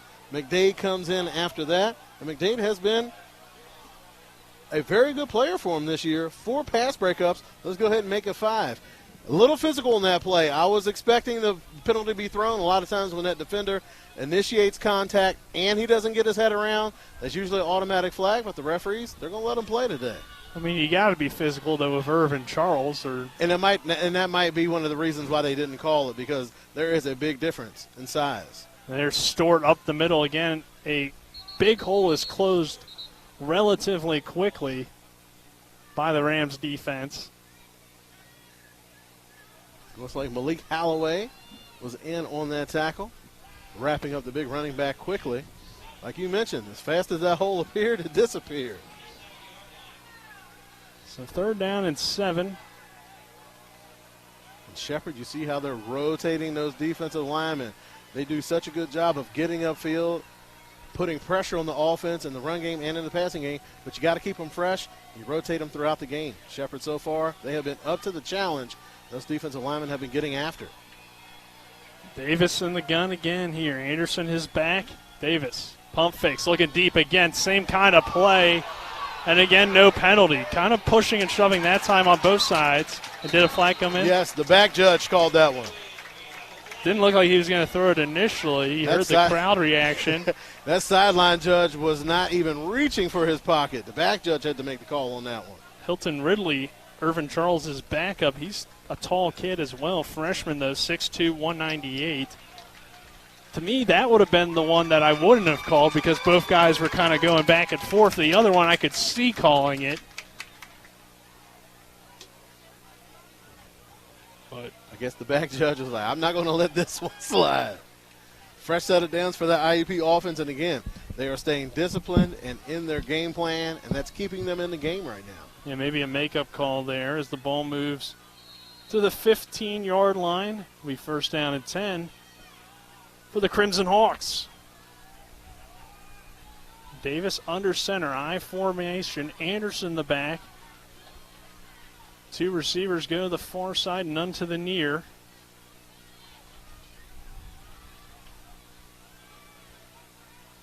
Davis adjusting at the line, puts his hands under center, and now hands to Anderson. Anderson scoots through the hole, and again, he just kind of gets stood up, doesn't even get brought down. It almost looks like you're at teen camp and you're not allowed to tackle to the ground, you know? Not a big push up front, and that defensive line just swallowing up the running backs. It looked like Davis showing his comfort in the offense. It looked like he checked out of a play. Looked like they may have had like some type of pass play, possibly a fade to that back corner, checks it over to the run play. But one of the things on that, even if you don't get a lot of yards, your offense still stays on schedule and you don't fall behind the chains. 2nd and 9, it doesn't sound like it's better, but it's certainly a whole heck of a lot better than 2nd and 10. 1 yard pickup on the play, and now a whistle and a timeout IUP. So with 3:35 to go in this first half, 10-3 our score. Shepherd leading. This is Rams football on TV 10. W. Harley Miller Systems understands the need and desire for reliable and affordable smart home solutions. Secure your home with a security system and keep a close eye on your family. Automate your home with a Control4 system and have smart technology work as one. Set daily schedules to control your thermostats. Push a button and set the mood for dinner by dimming lights and playing music, or just sit back and enjoy a movie in your own home theater. Put decades of experience to work for you. Visit us at WHMsystems.com or call 304-350-1931. Erie Insurance says here's to the grown-ups who move, mortgage, mow, and still bust a move. But does your home insurance still fit? Erie helps you protect the home you've grown into, all at fair prices that are often less than the other guys. So how do you find the right coverage? Magic. Nope. Local independent agents who get to know you like this. Your local Erie agent in Martinsburg is Smallwood & Small Insurance. Get a quote at smallwoodandsmall.com. Erie Insurance. But the Crimson Hawks are right in Rams territory at the 14-yard line. Have a 2nd down and 9. Davis takes the snap, looks to roll out to his right, fires toward the end zone for Irvin Charles, but it's incomplete through his hands. Looked like Charles might have slipped, got up, said, hey, the football's coming, and tried to stick his hands out there and make a catch. And the player that's upset about that is Dwayne Brown. He was wide open in the back end of the end zone. And I understand Davis probably reluctant to throw the ball back across his body into the end zone, but there was nobody guarding Brown running along that back line. Brown had the big week a game ago, but not so much the guy today. I mean, they're going to Charles. He did have a nice catch earlier in the game on the near sideline, and now it's 3rd down for Davis in the offense. Davis dumps it down complete to Grant Smith, and Grant Smith is brought down quickly by McDade. Nice tackle there. Well, he tripped him up initially, and then looked like DeLeon kind of cleaned it up. So field goal unit comes on, and that's, I think, disappointing if you're IUP, but that's kind of how this game has gone. You know, defense is bending but not breaking here early on.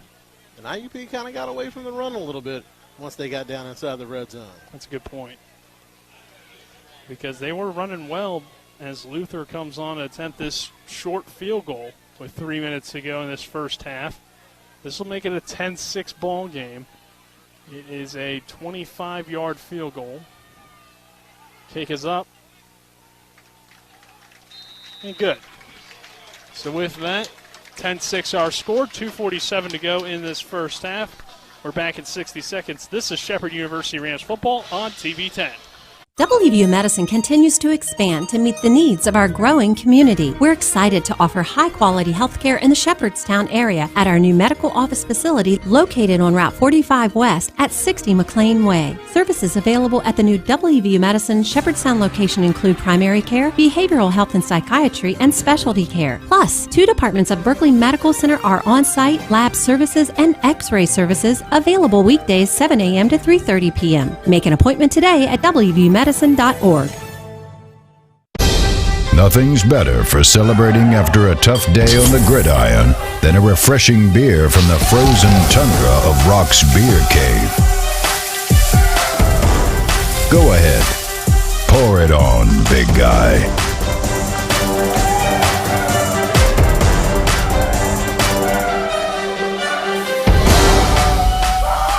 The beer was for after the game. Sorry, Coach. Cold beer. Get your Rocks cold beer. 10-6 here in Indiana, Pennsylvania.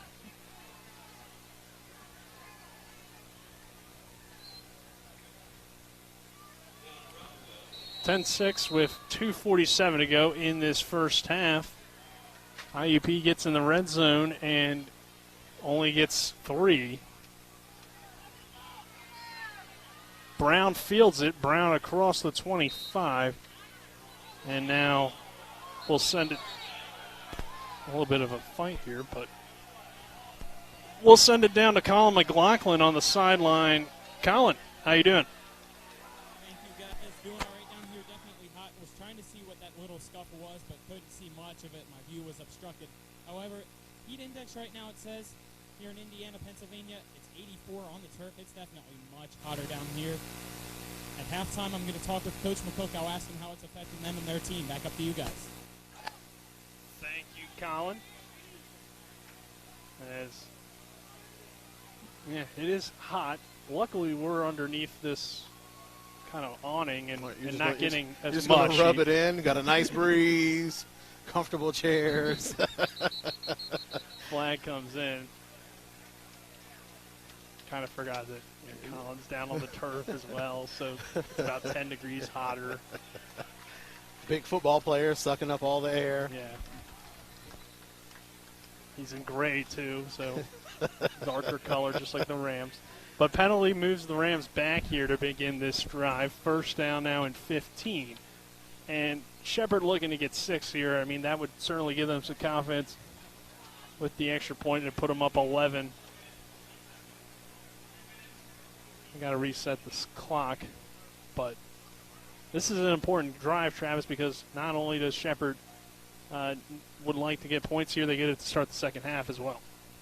And conversely, IUP, you don't want to get into a situation where you're trading field goals for touchdowns. So it's going to be on them to get a stop, get the ball back in the hands of their offense, who have had some success so far early on, but they just haven't been able to punch it in. And Shepherd starting first and 15. Not ideal, but if there's an offense that can get out of this hole, it's certainly Shepherd's. Bajan in the gun. Hebron his back. Beach moves from right to left. Bajan will give it to Hebron, and that probably caught off IUP. And Hebron, it's a nice pickup. I was going to say first down initially, but forgot they started 5 yards back. So ball now out to the 30-yard line, 31-yard line, excuse me. And whistle. Officials discussing something. And if you want to see a team that can run that zone blocking scheme as good as anybody, all you have to do is look at this Shepherd offensive line. It's a veteran unit, and you have an offensive scheme where you run a lot of those zone runs, and they just execute it to perfection. That time, Hebron doing a good job pressing up into the guard, making that defense commit inside. He was able to plant his foot, get that cutback yards, and pick up a big chunk on first down. So really negating that penalty that they started off with and keeping them ahead of the chains, and that playbook wide open. Not that they need much help in that department. 2nd and 15. Or no, that's wrong. It should be. It's going to be 2nd and about 7. Yeah, about 7 after the 8-yard pickup. Certain what's going on, but we're back to action here. Bajan in the gun. 4 receivers set. Hebron the back to the right of Bajan. He'll throw near sideline. Moss has the catch and dips out of bounds across the 40-yard line for a Shepherd first down.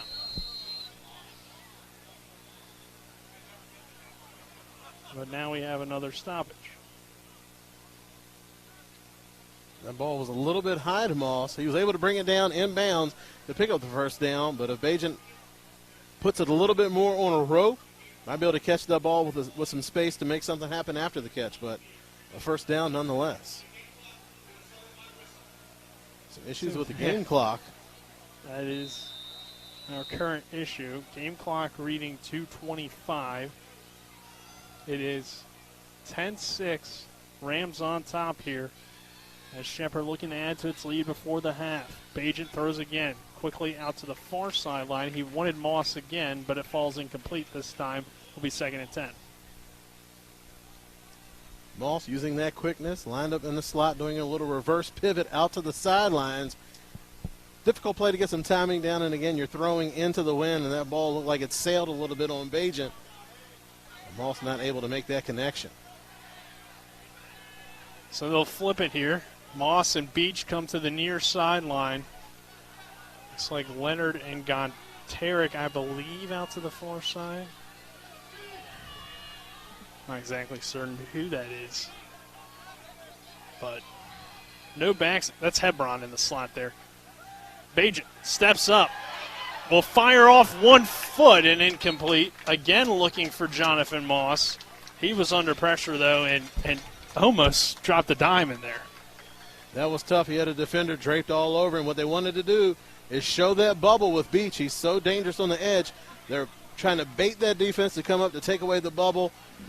Bajent pumps it, tries to go downfield to the wide receiver streaking down the sideline. It was just good defensive pressure up front by IUP, not allowing Bajent to step into that throw because he certainly has the arm strength to throw the football all over the field with accuracy.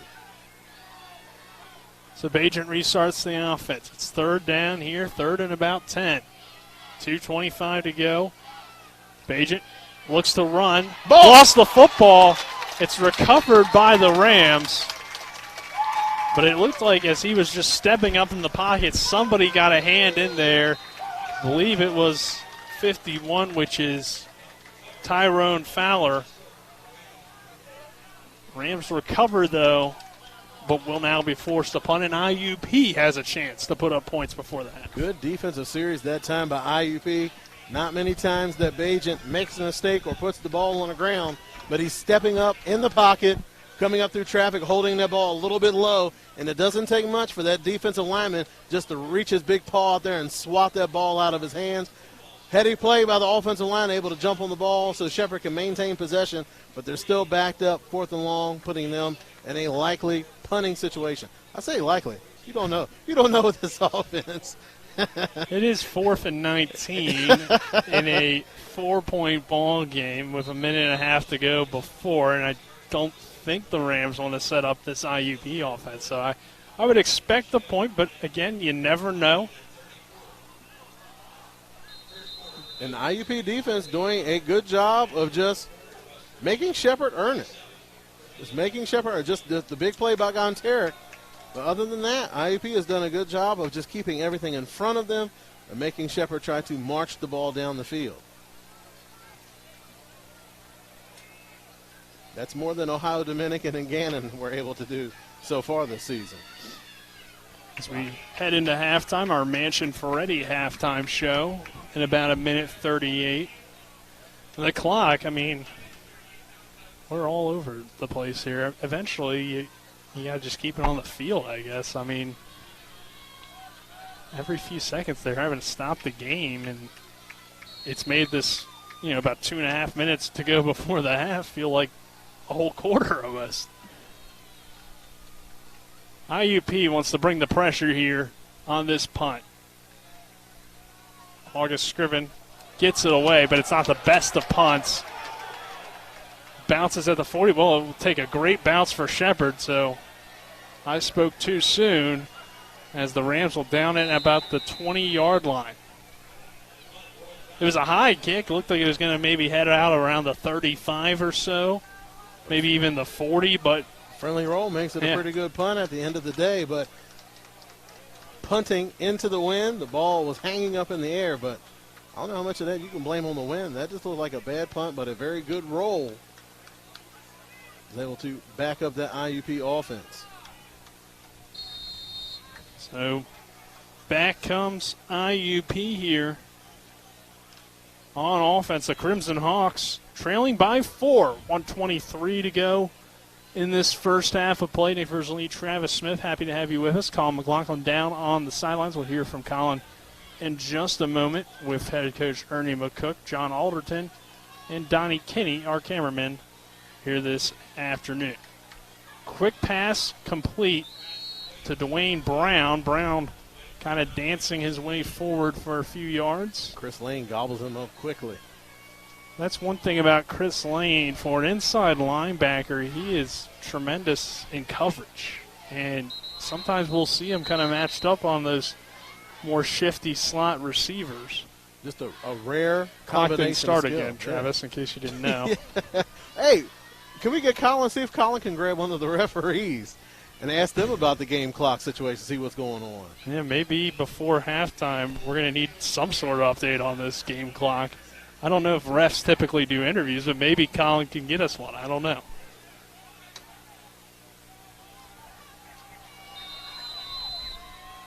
Doesn't seem likely, but it is an issue right now with 1:23 on the scoreboard, but that is not correct.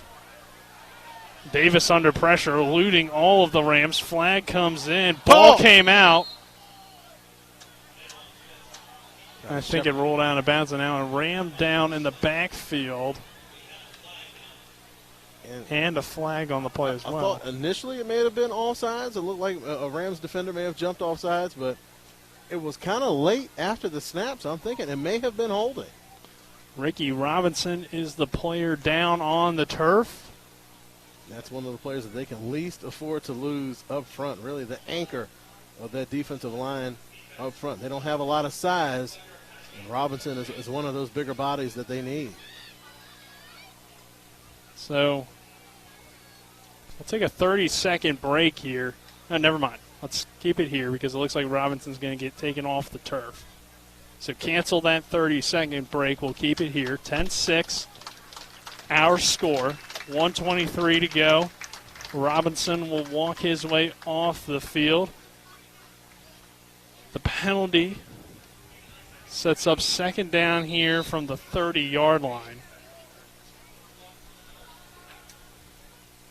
I'll tell you what, Javon Davis has been one cool customer today. The redshirt sophomore, we mentioned it, only 5'10", 185 pounds. Didn't play in 2019, redshirted that year. Played a little bit in 2018. He went 11 of 23, 171 yards, and 3 touchdowns.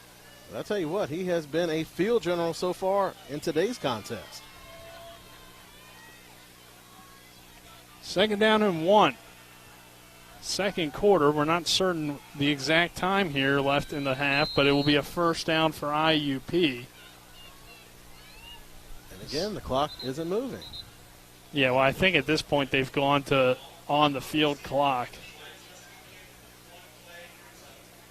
So no, it stops in between first downs, but yeah, it has to be some sort of technical issue. Because earlier, too, they were playing some sort of feed, and that seems to have kind of cut out. It's just the IUP logo down there. So the clock is not accurate, Travis, but I would say it's probably under a minute to go. It's kind of like soccer right now. The referees keeping their own separate time down on the field. Wow, okay. That was weird. I don't know why IUP wouldn't run more plays or at least try to get the ball in field goal range or something, but with that, we'll send it down to Colin, who's with head coach of the Shepherd University Rams, Ernie McCook. Colin? Thank you, Travis and Nick, down here with Coach McCook. Coach, what's your comments on the first half so far? You know, it's a hard football game. We got two teams that are battling out. We just got to continue to try and make plays. We got a half of football to play. We're going to get the ball coming out at halftime. We got to make some things happen on offense, and we just got to get in a rhythm. I believe in all three phases, be in a rhythm, and make the ordinary play extraordinary. Heat's definitely an issue right now. How is it affecting your team, if any? I feel pretty confident our team's going well. I think our guys are in good shape. We'll continue to battle, and we need to be able to establish a run and do some things offensively to help our guys. Right, thank you, Coach. Good luck in the second half. Back up to you guys.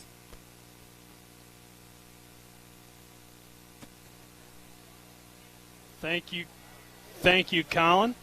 As we are back here right before halftime, Rams leading 10-6. Travis, I'll go to you here real quick. Some initial thoughts on that first half. I would say it's been a successful half for IUP so far, that they've been mostly able to keep it a boring game, limiting the big plays out of that Shepherd offense, able to establish a foothold. Able to establish a foothold on defense, making it a boring game for that Shepherd offense. And on offense, IUP is sticking with their guns, mixing in all those different running backs and all their different skill sets and picking their spots when they're wanting to pass. They're not letting Shepherd spook them out of their original game plan. So hats off to IUP for sticking to that game plan and staying in the game. Shepherd, again, they're able to score anywhere on the field. So like Coach McCook said, it would be nice to get that run established. They've had a couple good runs here and there, but again, they don't seem like they're in a rhythm right now. The passes are a bit off. The runs don't seem to be clicking right now. So unusual to see this Rams offense sputter like this in the first half. But, again, they can take a game over in the second half. So nothing to be worried about. And on that Rams defensive side of the ball, they're not giving up silly plays. They've been playing discipline, giving up a couple runs here and there, but they haven't given up the big play. So a good back-and-forth contest. I think maybe the first two games of the season, you saw some different things where Shepherd was able to go out there and dominate their opponent. Now they're playing against a better, more well-rounded opponent today and having just a difficult contest so far. So right now they're in a dogfight. All right, we'll take a 2-minute timeout. On the other side of that break, Travis and I will break down the first half of play on the Mansion Ferretti halftime show. This is Shepherd Rams football on TV 10. A reputation for caring, a legacy of service. At Brown Funeral Homes and Cremations, it's been our story since 1880. A family-owned business, we support the needs and wishes of families. We offer traditional services, as well as many options for cremation, customized remembrances, and pre-planning. Brown Funeral Homes and Cremations retains its family atmosphere and stays true to its roots. Contact us for advanced planning, or at your time of loss. We're here when you need us. Erie Insurance says here's to the grown-ups who move, mortgage, mow, and still bust a move. But does your home insurance still fit? Erie helps you protect the home you've grown into, all at fair prices that are often less than the other guys. So how do you find the right coverage? Magic. Nope. Local independent agents who get to know you like this. Your local Erie agent in Martinsburg is Smallwood & Small Insurance. Get a quote at smallwoodandsmall.com. Erie Insurance. When will I be able to retire? How do I make the most of the money I have? How do I leave a lasting legacy to my loved ones? I'm Philip McCoy, financial advisor with the Mirius Group, a private wealth advisory practice of Ameriprise Financial Services Incorporated. Call us today at 304-263-4343 to help you make the most of your financial future. Our office is located at 1270 Winchester Avenue, Martinsburg, West Virginia. Ameriprise Financial Services Incorporated, member FINRA and SIPC. We're at the half. Time for a scoring recap, stats and analysis, scores from around the PSAC and Super Region 1, the Division I Top 25, and the latest on the West Virginia University Mountaineers and Marshall University Thundering Herd. Let's get it started as we go back to the field and rejoin our TV 10 broadcast team.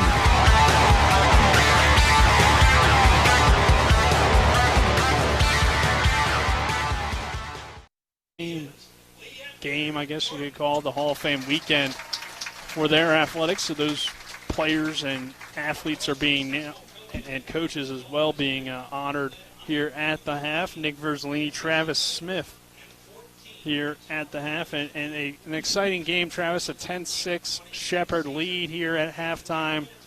Both teams really going back and forth, and defensively this has turned into a really good defensive game, which is kind of a surprise knowing how high-powered that Shepherd offense is. But overall, I mean, if you're going to be a good football team or even a great football team like Shepherd wants to be, you're going to have to find ways to play different styles of play, and so far they've played well. Sometimes your jump shot just isn't going to work. And so far that's been the case for that Shepherd offense, that their big plays haven't been there. IUP's been very disciplined on defense, making Shepherd march the ball down the field, like we mentioned. Other than that big pass play to Gonteric, IUP's been able to establish a foothold and make Shepherd earn it all the way down the field. The only difference, Shepherd has been able to put a touchdown on the board as opposed to IUP having to settle for 2 field goals. So that's the difference in the game. And so far, I mean, both teams can go into halftime feeling good about what they were able to do out there in the first half. So some minor adjustments here and there. I could see IUP possibly even wanting to run the ball a little bit more to set up that play-action pass because they realize that defensive front, they have to do so much to overcome that lack of size. They have to overplay things so much that it's going to make them susceptible to play-action pass. So I think that's something that they're probably going to look to do a little bit more in the second half as far as using that play-action pass. And Shepherd is just getting to a rhythm. They've shown that they don't have any problems like pretty much abandoning the run game and just throwing the ball all around the yard. That's always an option. Of course, you want to be balanced. You want to try to get that running game going. But if it's not there, there's no reason to force it. Go ahead and put the ball in the hands of your Harlan Hill candidate and let him sling it around the yard. Yeah, and it's been, an interesting first half. I feel like Shepherd's gotten the ground game going a little bit more than usual, but IUP really trying to rely on the run, and so far it's been successful. So, how does Shepherd try to continue to, not let the Crimson Hawks to get into the end zone after kind of getting gashed at times on the ground? Well, the thing is once they get down packed inside the goal line, it's been more difficult for IUP to run the ball. IUP, I think, has gone away from the run a little bit too much once they get down inside that red zone. So it might be something where they might not be able to pound it up the middle, but go a little bit more off tackle. But that Shepherd defense has done a good job of stiffening up when they need to. But they've been able to do that all year long. I know sometimes the stats can be deceiving when they say that they give up 28 points. And, of course, you don't want to give up that many points. But think back to the Ohio Dominican game. When they needed those big stops, that defense was able to get big stops. So they're a team that they have a ton of individual talent. Can they come together and play consistently as a unit? I think is going to be the big question for the Shepherd defense moving forward this season. So the Rams scored first in this one to take the 3-0 lead. IUP came back, tied it up at 3. And then Shepherd was able to get into the end zone on the Tyson Bajan sneak to go up 10-3. IUP comes back with a field goal, making it 10-6 here at the half. So the scoring drive summary is brought to you by Delegate Jason Barrett, 61st District Delegate in the Mountain State. Trusted leadership, real solutions, Jason Barrett. So, Travis, as we look forward to the second half of play, how does IUP need to do better to, one, get in the end zone and win the game, and then what does Shepherd need to do to keep this lead? Well, IUP, stick with the run. Once you got to dance with the one that brung you, is the advice that I will give the IUP offense. The running game is getting you down the field. Continue to use that run game once you get down inside the red zone. It's going to be a little bit tougher sledding down that part of the field, but nobody said it was going to be easy. If you're going to run the ball, you need to try to run the ball into the end zone. That's really going to put the pressure on that defensive front. Like we mentioned, using that running game early on in the football game is going to pay dividends down the stretch, and you're expecting to see those 3- and 4-yard runs in the first half to become 5- and 6-yard runs here in the second half. So IUP needs to stick to their guns, continue to run the ball, and punch it in. They cannot keep settling for field goals. You can't trade field goals for touchdowns. Shepherd's going to win that kind of contest running away. Shepherd on offense, settle down, relax. It seems like they're playing tight. We said it was going to be a playoff atmosphere coming into today's game. It's a big, raucous crowd. Shepherd's on the road for the 3rd week in a row. I just think they need to settle down, get back to what they do well. Beach has only had a couple catches in the first half. I think he's going to be key for the Shepherd offense blowing this thing open in the second half. So I think Shepherd needs to get him the ball more often, whether they line up in the backfield, run some jet sweeps with him. Just something simple that's going to get the ball in his hands and allow him to create something for the offense because he has shown that he is a dynamic playmaker for the Rams offense. 10-6, Shepherd leading IUP. We'll take a 2-minute break. On the other side of that break, you'll hear from Spencer Dupuis. This is the Mansion Variety Law Firm halftime show located in Martinsburg, where it's about seeking justice for you. Go to WVJusticeLawyers.com. Again, a 2-minute break, and then Spencer will be back in the studio. Ever try to collect on an insurance claim? Perhaps a homeowner's claim, auto accident, or fire. Insurance companies collect money from you for protection should something bad happen. And when it does, they don't want to pay, or they offer too little. At Mansion Ferretti, we have an attorney who worked defending insurance companies and knows all the dirty tricks they play to deny or lowball your claim. Call us today for help in getting what you really deserve. Mansion Ferretti, when you need justice. A reputation for caring, a legacy of service. At Brown Funeral Homes and Cremations, it's been our story since 1880. A family-owned business, we support the needs and wishes of families. We offer traditional services, as well as many options for cremation, customized remembrances, and pre-planning. Brown Funeral Homes and Cremations retains its family atmosphere and stays true to its roots. Contact us for advanced planning, or at your time of loss. We're here when you need us. This is Eric at Hagerstown Ford. Over the last decade, the way we buy things have evolved. Now, you get on your phone, click Want It, and it shows up at your front door. At Hagerstown Ford, it is that convenient. We've changed the car buying experience on the I-81 corridor forever. And with a return policy better than Walmart, there's absolutely no reason to buy a new or used car, truck, or SUV anywhere else. Just like Amazon, Hagerstown Ford will deliver the vehicle to you, where you are, and on your time. And if you don't want it, return it. No questions asked. Why waste your time at a car dealership playing the dumb back-and-forth games? Besides, we hate it more than you do. I assure you, no dealership from Winchester, Virginia to Washington, D.C. will beat our price. No dealership from Chambersburg, Pennsylvania to Baltimore, Maryland will beat our price. And no other dealership will allow you to return it if you don't want it. Hagerstown Ford absolutely provides the best experience at the best price. Visit HagerstownFord.com to schedule your VIP experience. Click on the vehicle you want and get your new ride delivered to you at no risk. See dealer for details.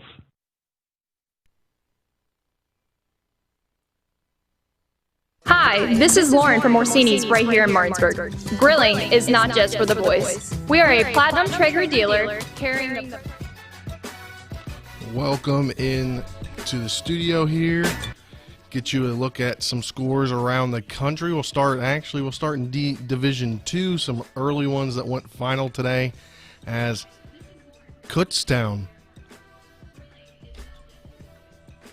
was all over, or not all over, they beat Seton Hill 14-3. Westchester beat Edinburgh 41-37. Let's look at some other scores. So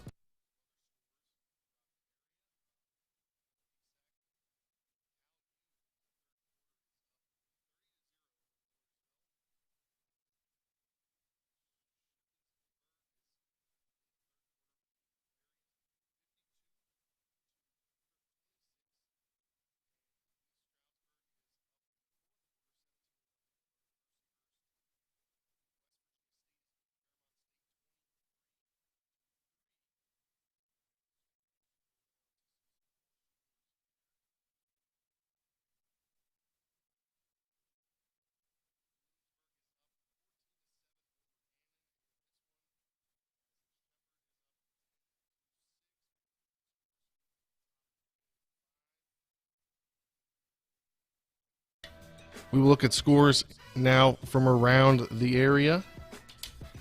From around the PSAC, excuse me. Seton Hill is losing to Kutztown 14-3. Westchester beat Edinburgh 41-37. Cal U in the third quarter is up 30-0 over Millersville. Shippensburg has a 52-26 lead over Clarion in the third quarter. 17-0 is the East Stroudsburg lead over Mercyhurst. West Virginia State has a 23-3 lead over Fairmont State in the fourth quarter. Let's look at some other scores going down here. Bloomsburg is all over Gannon, or is not all over Gannon. They're up 14-7. And let's look at scores from across the top 25. Let's just get an update here as refreshing the screen. Cincinnati over number 8, Cincinnati over Indiana, 30-24. That is with 10:40 left in the third quarter, and the game that most people in the Mountain State are paying attention to right now. Virginia Tech has the ball, or excuse me, West Virginia has the ball, and they are up 27-21 over the number 15 Virginia Tech. Could be an upset there with 3:06 left in the fourth quarter. Michigan State is up, leading number 24 Miami 24-14. That's with 8:25 left in the contest. And at the end of the first quarter, Purdue has a 3-0 lead over Notre Dame. Some scores that have already gone to final today. Number 3, Oklahoma over Nebraska, 23-16. Number 7, Texas A&M over New Mexico, 34-0. Coastal Carolina with the number 16, Coastal Carolina gets the 28-25 victory over Buffalo.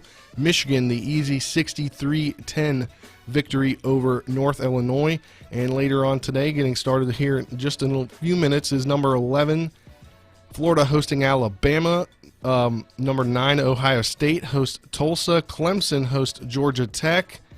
And then scrolling down, you have Penn State hosting Auburn. That is a top 22 matchup, 22 Auburn, number 10 Penn State.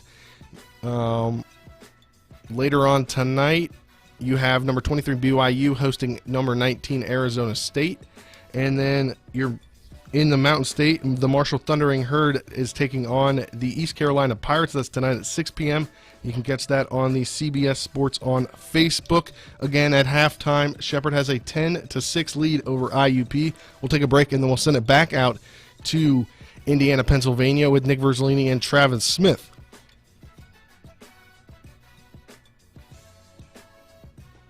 Hi, this is Lauren from Orsini's right here in Martinsburg. Grilling is not just for the boys. We are a Platinum Traeger dealer carrying the Pro Series all the way up to the Timberline Series. We have every flavor of wood pellets along with accessories, rubs, sauces. Not just Traeger, we carry Utz, Meat Church, Lanes, and Dizzy Pig. We also carry a full line of Yeti products. Orsini's has everything to complete your backyard. Visit us at 360 Hack Wilson Way or at Orsinis.com. With 4 new car dealerships and 4 used car dealerships in 3 states, Parsons is the largest used car and fastest growing new car dealer in the tri-state area. Take Parsons Ford with huge savings on hundreds of new Fords, financing from 0%. Parsons' goal of financing for all, and Parsons' famous above-market trade-in allowances that help make Parsons #1 for used cars too. See why so many won't buy anywhere but Parsons Ford in Martinsburg. We became #1 by making you #1 first. Parsons. Welcome to La Bella Vita, named for my Grandma Vita. Our mountaintop getaway honors her legacy while complementing the home's spectacular views. This recently renovated property boasts a breathtaking landscape of Deep Creek Lake while providing great open interior spaces for a sensational vacation. You'll immediately notice the great room allows for entertaining, dining, and relaxing after long days on the lake or skiing on the slopes of Wisp. Your family and friends will enjoy relaxing in all the open spaces. The home features 6 bedrooms, including 4 that are private suites. And each of the 4 levels of this home feature amazing visibility as far as the eye can see. Like our family, we hope you enjoy making memories here on the mountain. We love sharing the spacious, warm, and inviting home that overlooks the lake. Cheers to the beautiful life, La Bella Vita.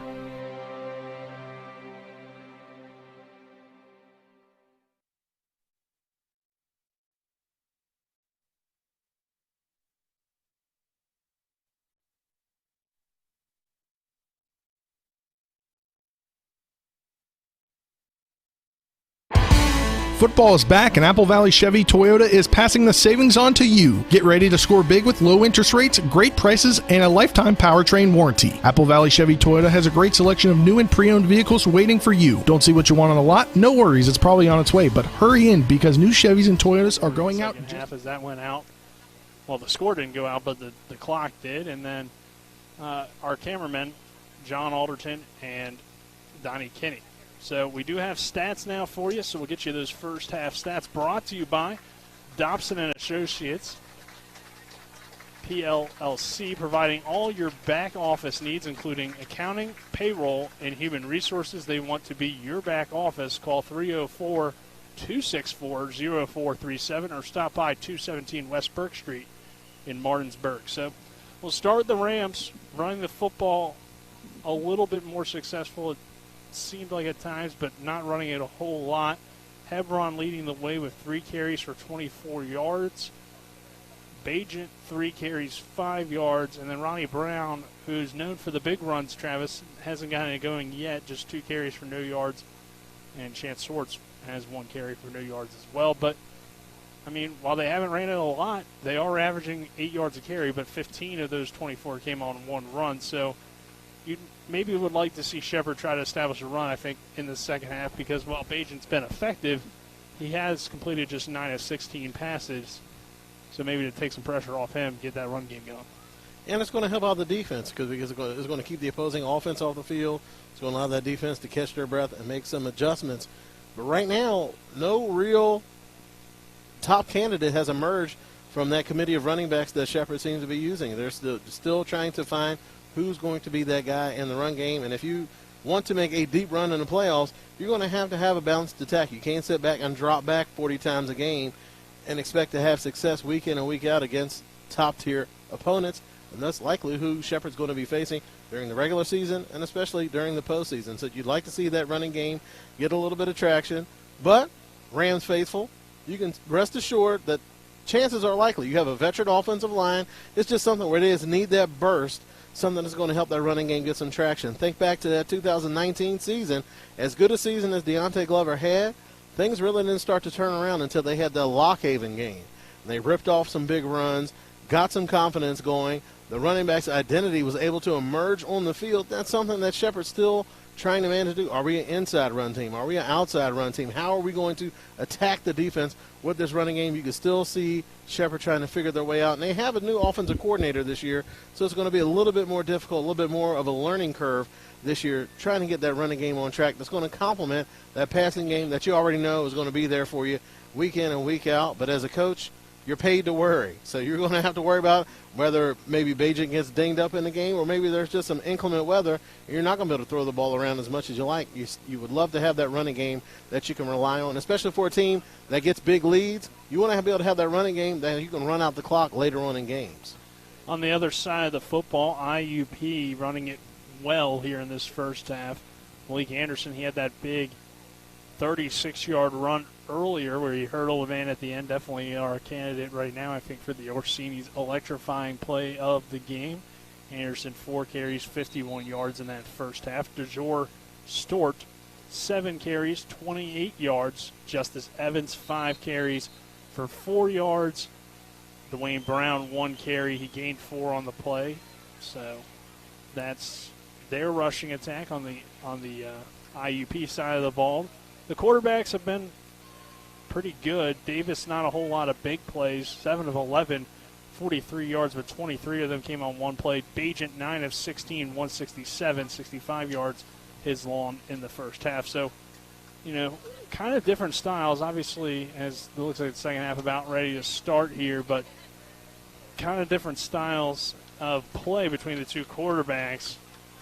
And Davis a bit more of a game manager, whereas Bajan is as pure a gunslinger as you're going to find.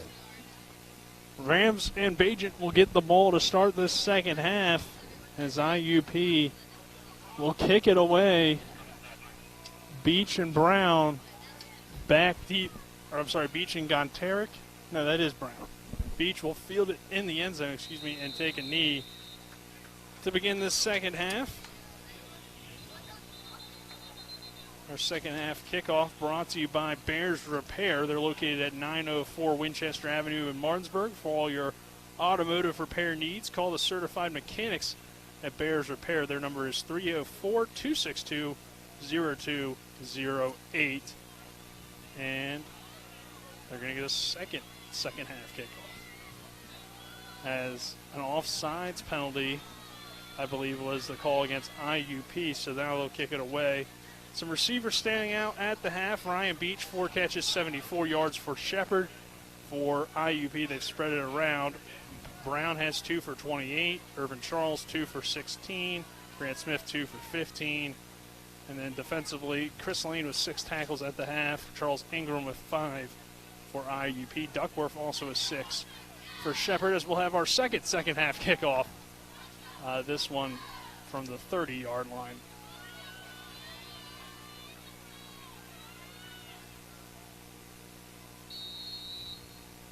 So the second half, just about ready to get started. It's a 10-6 Shepherd lead here as we begin this third quarter.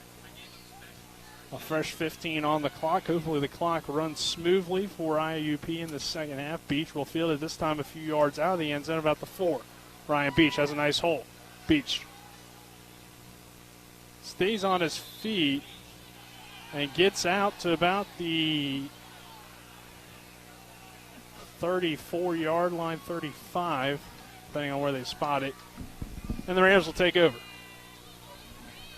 And again, good field position. You saw IUP in the first half trying to avoid kicking the ball deep. Now they've went ahead. They've picked their poison. We're going to kick it deep, get good coverage. And Shepherd setting up awesome field position. Just shy of the 35. The 33-yard line is where Shepherd will begin things to begin this second half. Again, our score, 10-6. Rams on top. Rams have a chance to extend that lead on this drive. Bajan in the gun. 3 receivers to the near side. Hebron the back. Here on 1st and 10, Bajan looks to throw, straight drop back, fires complete. Gontarek sheds off one tackler. Gontarek into IUP territory all the way down inside the 45. Gontarek, one of those guys that we expected to see a lot from. Charles Ingram in on that tackle. Said Ingram's name a lot so far today's game. Free safety coming up, able to fill the alley. Gontarek just as dangerous after the catch as he is before. A polished route runner that has the ability to make guys miss and break tackles after the catch. Another nice play by Gontarek. He'll go in motion here on 1st and 10. Bajan looking to throw underneath through the hands of Gontarek and incomplete. A little bit of pressure coming from IUP. Runya Mitchell in there, along with another one of his defensive linemen, making their presence felt. I mean, we talked about in the pregame, this is a big IUP D-line. You got Fowler, 6'3", 230, Mitchell, 6'5", 300, Fisher, 6'1", 320, and Von Wallace, 6'5", 250. So these are some big guys for this Shepherd O-line to contend with. Beach comes out of the backfield, now sets up as a wide receiver. 4 wide set for Bajan. Underneath the Beach, across the 40, down inside the 35. Helmet comes off, but Ryan Beach runs over a man and gets a first down. Jaheim Howard in on the tackle. Beach helmets come off, so he's going to have to come off the field for at least one play. Like we mentioned coming into the second half, no need to get fancy or overthink it. Beach is the catalyst for this offense. You get the ball in his hands, some things are going to open up for everybody. It's going to help open up the run game. It's going to help open up the pass game. Get the ball in that young man's hands. He has the ability to make plays each and every time he touches it. What's impressive, too, is really their chemistry. You know, the fact that Bajan can just set him in motion and then look his way immediately, knows he's going to be open and able to get him the ball. I mean, that's impressive. They'll give it to Hebron up the middle. He is stuffed. Swallowed up there by, looks like DeJour Fisher. And you mentioned that beef that IUP has up front on their defensive line. Conversely, you look at that Shepherd offensive line, not very big guys up front. 295, 280, 280, 285. So, again, Shepherd's line, they're not big. They're not built to be big maulers or road graders. They're built with athleticism and intelligence in mind, and that zone blocking ability, able to climb to the second level and get on those linebackers. No gain on the play. Bajan fires near sideline, complete to Alex Wetzel for another Rams first down. So Shepherd coming out here of the second half looking good and completing another pass. That time Wetzel hauls it in. I believe his first catch of the ball game. He had some drops in that first half, so nice to see Wetzel with the good hands on the near sideline. Wetzel starting 5 games for Shepherd back in that 2019 season. Had 200 yards, just over 200 yards catching and 2 touchdowns during that 2019 campaign. Now we haven't seen a lot of Greg Leonard not on the field here. The 1st and 10 for the Rams. Bajan looks to throw. Looking end zone for Ryan Beach. Caught. Touchdown Rams. Nothing fancy about that. Ryan Beach, speed kills. They go right at Harrison Dreyer on that play, and Dreyer had no help over the top. Got caught out there on an island, and Beach just blew right past him. Beach, my goodness. 16-6. Shepherd now on top with the extra point pending here. Yeah, you can't leave Ryan Beach one-on-one with anybody. At least anybody in the PSAC, it appears early on, because that guy can fly. Nothing fancy at all. Just going right at it. August Screven's extra point is good. So with that, 17-6, Shepherd leading, 12:32 to go in this third quarter. This is Shepherd University Rams football on TV 10. This is Eric at Hagerstown Ford. Over the last decade, the way we buy things have evolved. Now, you get on your phone, click Want It, and it shows up at your front door. At Hagerstown Ford, it is that convenient. We've changed the car buying experience on the I-81 corridor forever. And with a return policy better than Walmart, there's absolutely no reason to buy a new or used car, truck, or SUV anywhere else. Just like Amazon, Hagerstown Ford will deliver the vehicle to you, where you are, and on your time. And if you don't want it, return it. No questions asked. Why waste your time at a car dealership playing the dumb back-and-forth games? Besides, we hate it more than you do. I assure you, no dealership from Winchester, Virginia to Washington, D.C. will beat our price. No dealership from Chambersburg, Pennsylvania to Baltimore, Maryland will beat our price. And no other dealership will allow you to return it if you don't want it. Hagerstown Ford absolutely provides the best experience at the best price. Visit HagerstownFord.com to schedule your VIP experience.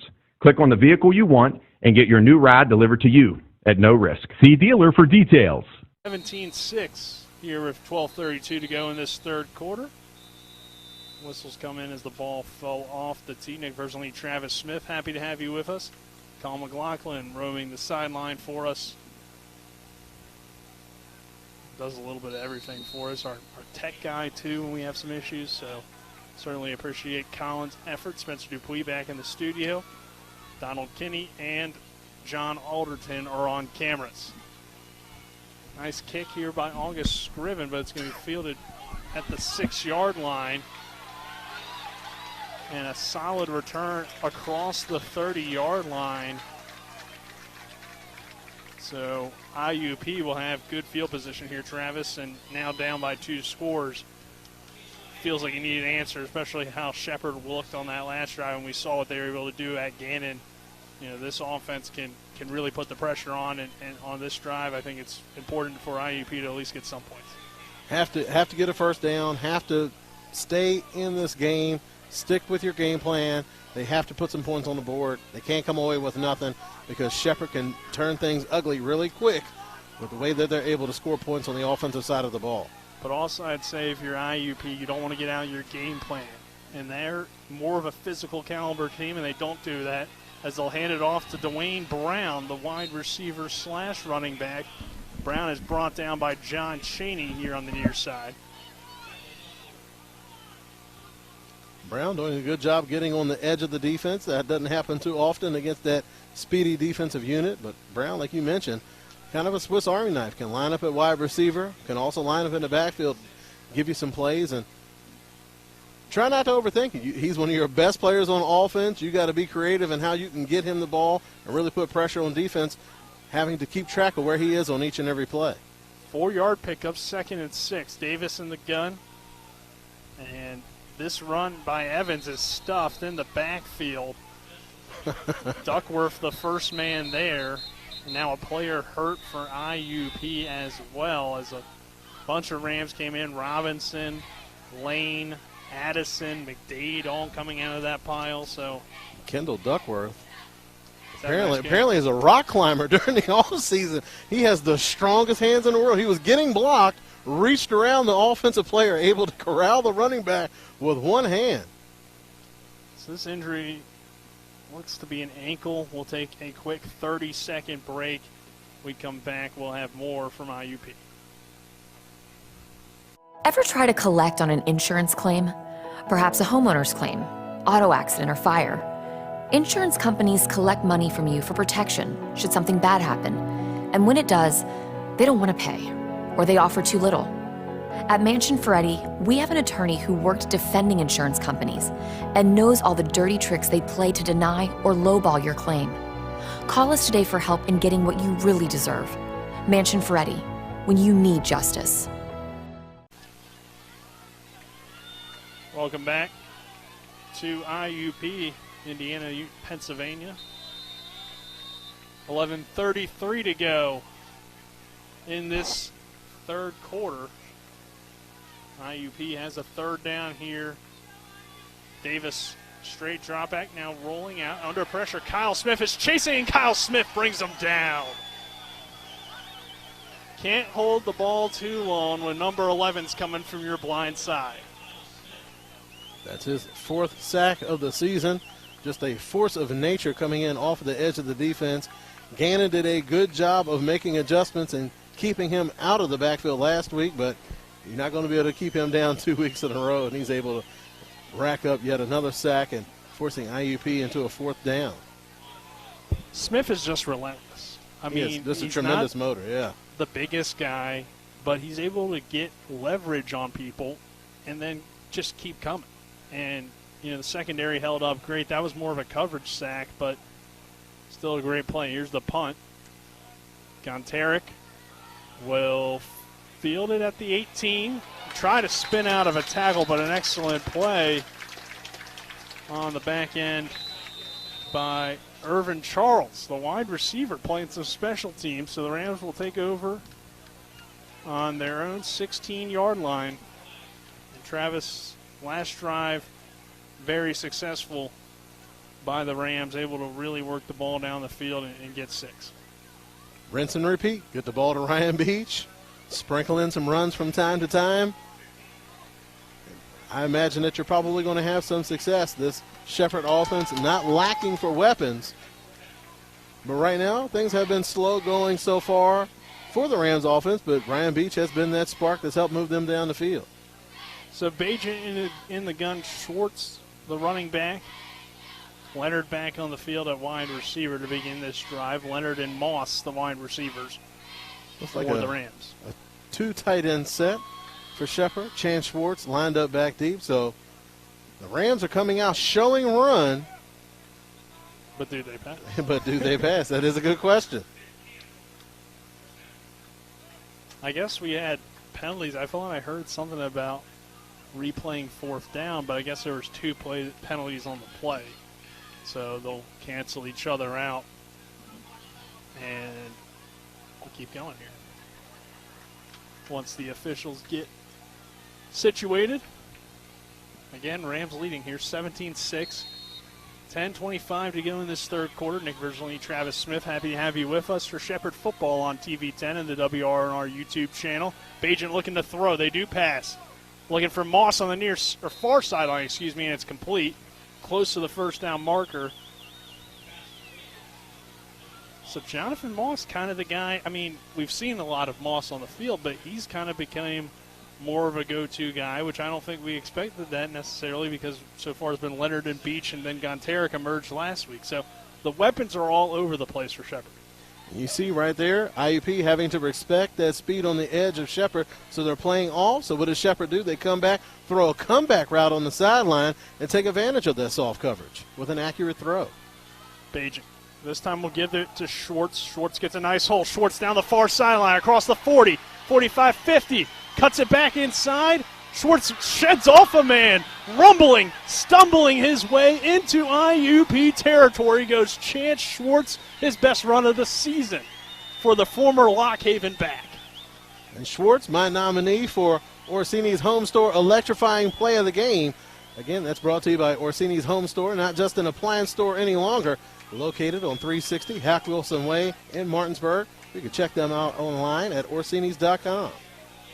What a run. And, we haven't seen much from Schwartz. He's been in the backfield, but just hasn't gotten it going. And there, IUP probably not expecting him to receive the football, and he breaks it through. And this is a guy that went for over 900 yards a few years ago at Lock Haven, so a talented back. Bajan dumping it down to Schwartz. Gets a nice hit. You mentioned over 900 yards with a Lock Haven team, to be generous, that wasn't exactly loaded with talent. So he was able to get high-quality production with not having a very good supporting cast around him. Bit dinged up in that Ohio Dominican game, only had 3 carries, put the ball on the ground early. They shut him down last week against Gannon, but he's come out and looked strong here so far in the second half versus IUP. Lined up in the slot on this play. Yeah, and good ability to stay on the field, too, because most guys you'd think would come out after a big, long run like that. But Schwartz staying on, making some nice plays, and we got second down at 7 for the Rams. Bajent straight drop back, looking near or far sideline. Back shoulder grab. Is that Gonteric again? No, that was Pulse. Pulse. Okay, we haven't seen Pulse for a while, but a nice catch on first down for the Rams. It almost looks like Shepherd was hustling IUP in the first half. Really not showing all their tricks. Coming out here in the second half, the playbook is wide open, and now you're starting to see the dynamic plays out of this Rams offense. 17-6 Shepherd leading IUP in this top 25 matchup. Two PSAC teams going at it here in Indiana, Pennsylvania. Bajent looks to throw. Rolls to the right, fires across the middle, incomplete. Wanted Alex Wetzel, the tight end, will bring up second down. Some good defense over there. You heard some moans and groans from that Shepherd sidelines wanting the pass interference on that play. The referee's reluctant to throw that flag so far today on those pass interference. 2nd and 10 from the 13-yard line.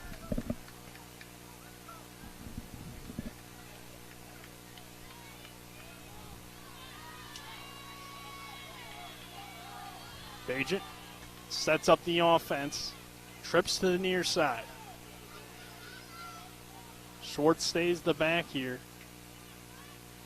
Correction, that's Brown. Bajent looks toward the end zone for Moss, incomplete. Too much on it. So 7:36 to go in this third quarter. This will be 3rd down and 10. Shepherd with a 17-6 lead here on the road at IUP. Finally, the Rams will come home next week for what should be a packed house at Rams Stadium for the September 25th home opener, which seems odd to see considering it'll be week 4 of the season. 3rd down at 10.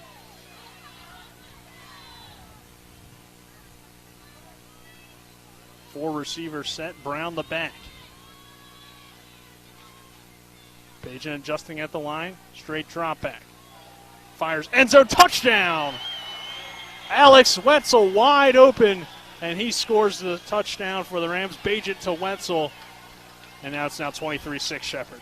Absolute masterclass of quarterbacking on that play by Tyson Bajent. You see the way he's able to manipulate that secondary, turning his shoulders, and that entire secondary froze as Wetzel was able to leak behind them. Unbelievable play that time by Tyson Bajent, making the play by just turning his shoulders and just influencing that back end on the defense. Just a absolute master stroke that time by Tyson Bajent to get his 3rd touchdown of the day.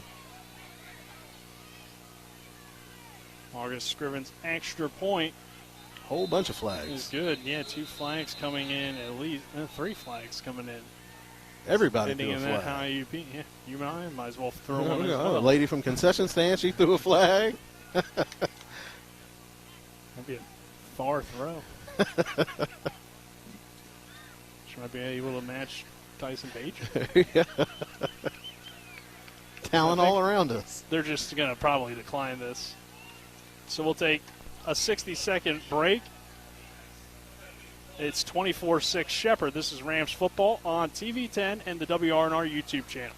Hi, this is Talk Radio WRNR and TV10's Rob Mario. My family first stayed at La Bella Vita at Deep Creek Lake in Maryland several summers ago, and we've gone back every summer since. La Bella Vita is owned by Martinsburg residents who've meticulously decorated and furnished this amazing mountaintop vacation home with breathtaking lake views that is only 2 hours away, featuring 5 bedrooms, 5.5 bathrooms, a fireplace, a large family room with an 85-inch TV, a hot tub, and multiple decks. There's lots more of the La Bella Vita experience to enjoy, including Deep Creek Lake itself, a 3,900-acre lake with 69 miles of shoreline. It's a great combination, and it's waiting for you. So take it from somebody who's been there multiple times. You are going to love staying at La Bella Vita at Deep Creek Lake. For more information, visit the Facebook page or contact Tailor Made Deep Creek Vacations and Sales or call 301-750-2182. Will kick it away here with Shepherd leading 24-6, 7:31 to go in this third quarter, and Travis another touchdown drive. This one capped off by Wetzel. Kick away, fielded won't be fielded. It will bounce in the end zone for the touchback. So, the Rams were backed up. I want to say about the 16-yard line, went down the field and were able to get the touchdown. And scoring drive summary brought to you by 61st District Delegate Jason Barrett. Trusted leadership, real solutions. But Travis, the Rams, as we said, the offense has turned it up in the second half. The floodgates have broken open here in the second half of that Rams offense. And you really can't ask more of the IUP defense. They've been able to hang tough longer than the other teams have so far this season that have faced Shepherd. The IUP offense, they have to put up points. Like, you're just not going to be able to have some type of defensive struggle and expect to beat Shepherd. They're able to score points in so many ways that you're going to have some success, a lot of success on the offensive side of the ball if you want to try to stay in the game. And this is one of those situations that Shepherd puts so much pressure on the opposing offense, trying to make them chase points. So curious to see, is IUP going to stick with their slow, methodical approach, or are you going to see them get out of their comfort zone, try to start throwing the ball around a little bit more? And that's when that Shepherd defense really tightens up like a vice. Our third quarter brought to you by Smallwood and Small Insurance and Orsini's on TV 10. We'll have another kickoff after the Ram penalty. This one fielded about the 16-yard line by IUP, and we'll get out to about the 35-36. Streeter on the return. It's about a 20-yard return, and IUP will have good field position. And, again, I said this on the last drive, but now you're really in score-now mode. Before you were only down 2 scores. If you got to hold defensively, you have plenty of time. But, it seems like Shepherd's going to turn into the unstoppable unit we know they can be on offense. And if that keeps up, obviously IUP would be in trouble. And you have good field position again on this drive. They'll mark it at the 37. Davis in the shotgun, and it looks like they're going to try to throw here with a 4-receiver set. When they came on that 4-wide receiver set earlier in the game, they ran a little run play inside the middle, so see if they come back to that. They won't. Davis straight drop back. Looking deep for Charles. Got him in stride inside the 30, down inside the 25 for the big 6'4 receiver, Irvin Charles. IUP needed that play on offense desperately. Throwing the ball to Charles. Doesn't seem to ever be a bad thing. No, it's not a bad idea at all. He has had quite the afternoon. Talk about his stature, being that big, that tall, but also seems to be fleet of foot as he was able to get behind that speedy Ram secondary. Yeah, the pass was maybe a little bit underthrown too, but not a bad ball out of Davis. 13 on the play clock here. IUP trying to get their first touchdown of the game. They'll run it with Anderson. Anderson, nice hold to the left side, but it closes quickly. As Juwan Addison in on the tackle. Yeah, he was the first man there, and it looks like Lane might have cleaned it up as well. And that's something that this Rams defense, it kind of gets overlooked. Such a good tackling unit. They don't give up a lot of yards after the catch. They certainly don't give up yards after contact. Not that you're expecting that out of a running back that's only 5'6", 160 pounds, but sometimes those guys can be hard to get a hold of too, but the Rams, nothing doing. Anderson already has one of those big runs in the game where it was hard for Shepherd to tackle him. So here we go, second down. Davis looks to throw, dumps it down to Anderson underneath, and tackled right away by Chris Lane. Again, Chris Lane just sideline to sideline. He's one of those perfect linebackers, I'd say, because he has the ability to not only, hit you in the hole, but run with you from the sideline to sideline, like you said, and play well in coverage. 5.5 to go in this third quarter. 24-6, Shepherd leading IUP in a top 25 matchup, a PSAC matchup as well. So a lot on the line in this early Week 3 game. 2-0 Shepherd, 1-0 IUP after beating Kutztown a week ago. Davis fakes the toss, throws end zone, touchdown, Crimson Hawks. Looks like Terrence Glenn was the receiver on that play. I believe it's Hilton Ridley. Oh, no, you're right. You're right. 87. 87. Looked like a 27 from up here. Maybe we need to get better glasses. Got me. That's the second time it's got They got me off the air earlier. Forgot about it. John Alderson warned me. He said, they got a cannon down there, so be ready for it. I did not listen. Or if I did listen, I forgot. Here's the extra point. It is good. It's 24-13.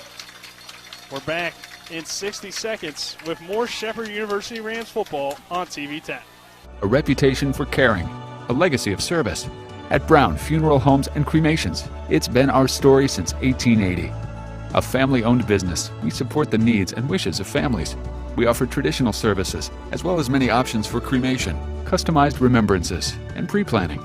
Brown Funeral Homes and Cremations retains its family atmosphere and stays true to its roots. Contact us for advanced planning, or at your time of loss. We're here when you need us. Erie Insurance says here's to the grown-ups who move, mortgage, mow, and still bust a move. But does your home insurance still fit? Erie helps you protect the home you've grown into, all at fair prices that are often less than the other guys. So how do you find the right coverage? Magic. Nope. Local independent agents who get to know you like this. Your local Erie agent in Martinsburg is Smallwood & Small Insurance. Get a quote at smallwoodandsmall.com. Erie Insurance. Beating 24-13 after the IUP touchdown score. Caught by Ridley. Beach fields it 1 yard deep. Beach across the 20, across the 25, and finally brought down.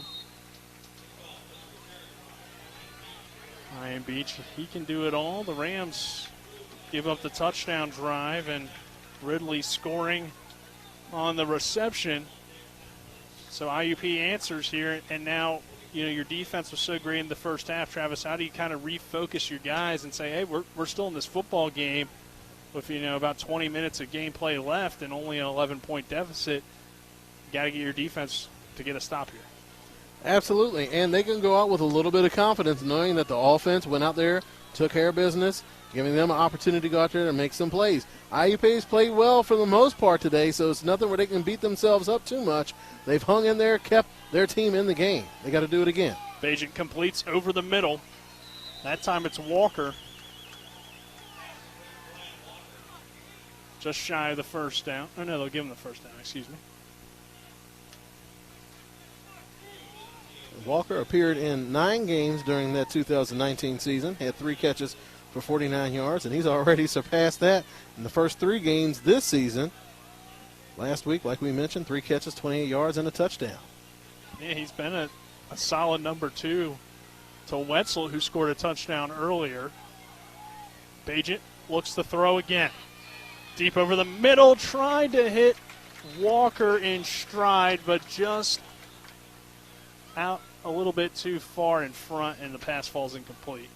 Charles Ingram playing behind Walker, but again, that pass is on the money. There's nothing Ingram was going to be able to do playing behind that big tight end. Ingram only 5'11", 196 pounds, going up against Walker.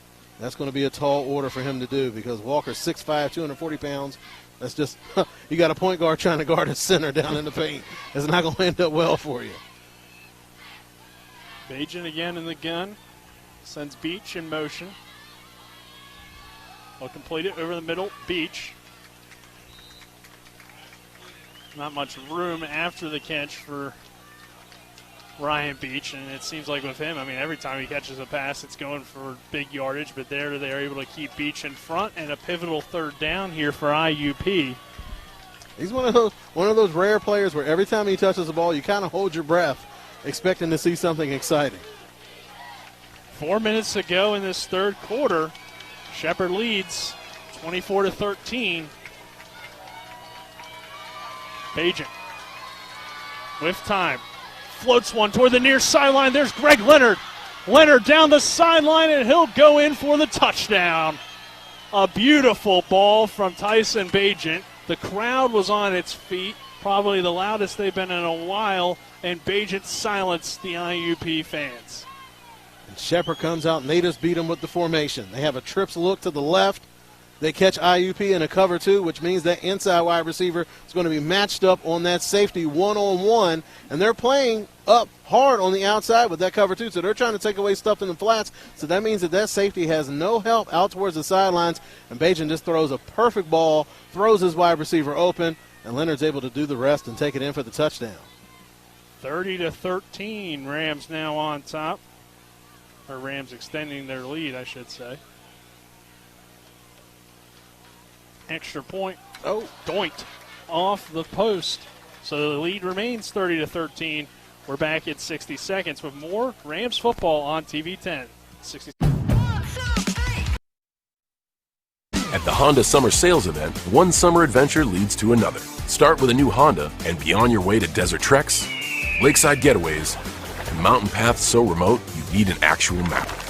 For a limited time, well-qualified buyers can get 1.9% APR on the 2021 Honda Accord and 0% APR on the 2021 HR-V or Pilot. Miller Honda, south of Winchester, home of the lifetime powertrain warranty. www.mymillerhonda.com. See dealer for financing details. WVU Medicine is pleased to introduce 5 new providers who've joined our medical staffs at Berkeley Medical Center, Jefferson Medical Center, and University Healthcare Physicians. Dr. Leslie Golden, Orthopedics. Dr. Alexander Bitzer, Orthopedics. Dr. Courtney McQuillan, Obstetrics and Gynecology. Nurse Practitioner Carolyn Gable, Nephrology. And Darwin Castillo, Emergency Medicine. WVU Medicine, growing to meet the needs of our community. UP 30-13, the Rams leading here. 3:45 to go in this third quarter of play. A beautiful Bajan touchdown to Greg Leonard extends the lead. And now another short kickoff, but not much on the return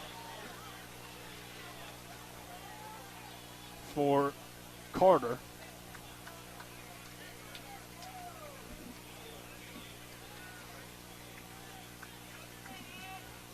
And again, IUP setting up with good field position. Let's see if they keep that playbook wide open and attack downfield. Had a lot of success on that last drive going to Irv Charles, able to finish things off. Going to Ridley in the end zone. He was able to get inside Chikosi Aniakwa and score that touchdown. So let's see if IUP can keep the pedal to the metal and answer yet again. 1st and 10 for the Crimson Hawks. They trail 30-13 here in this third quarter. Running play. Looked like it was going to be stuffed initially, but Evans got to that outside edge. Gets it across the 30-yard line.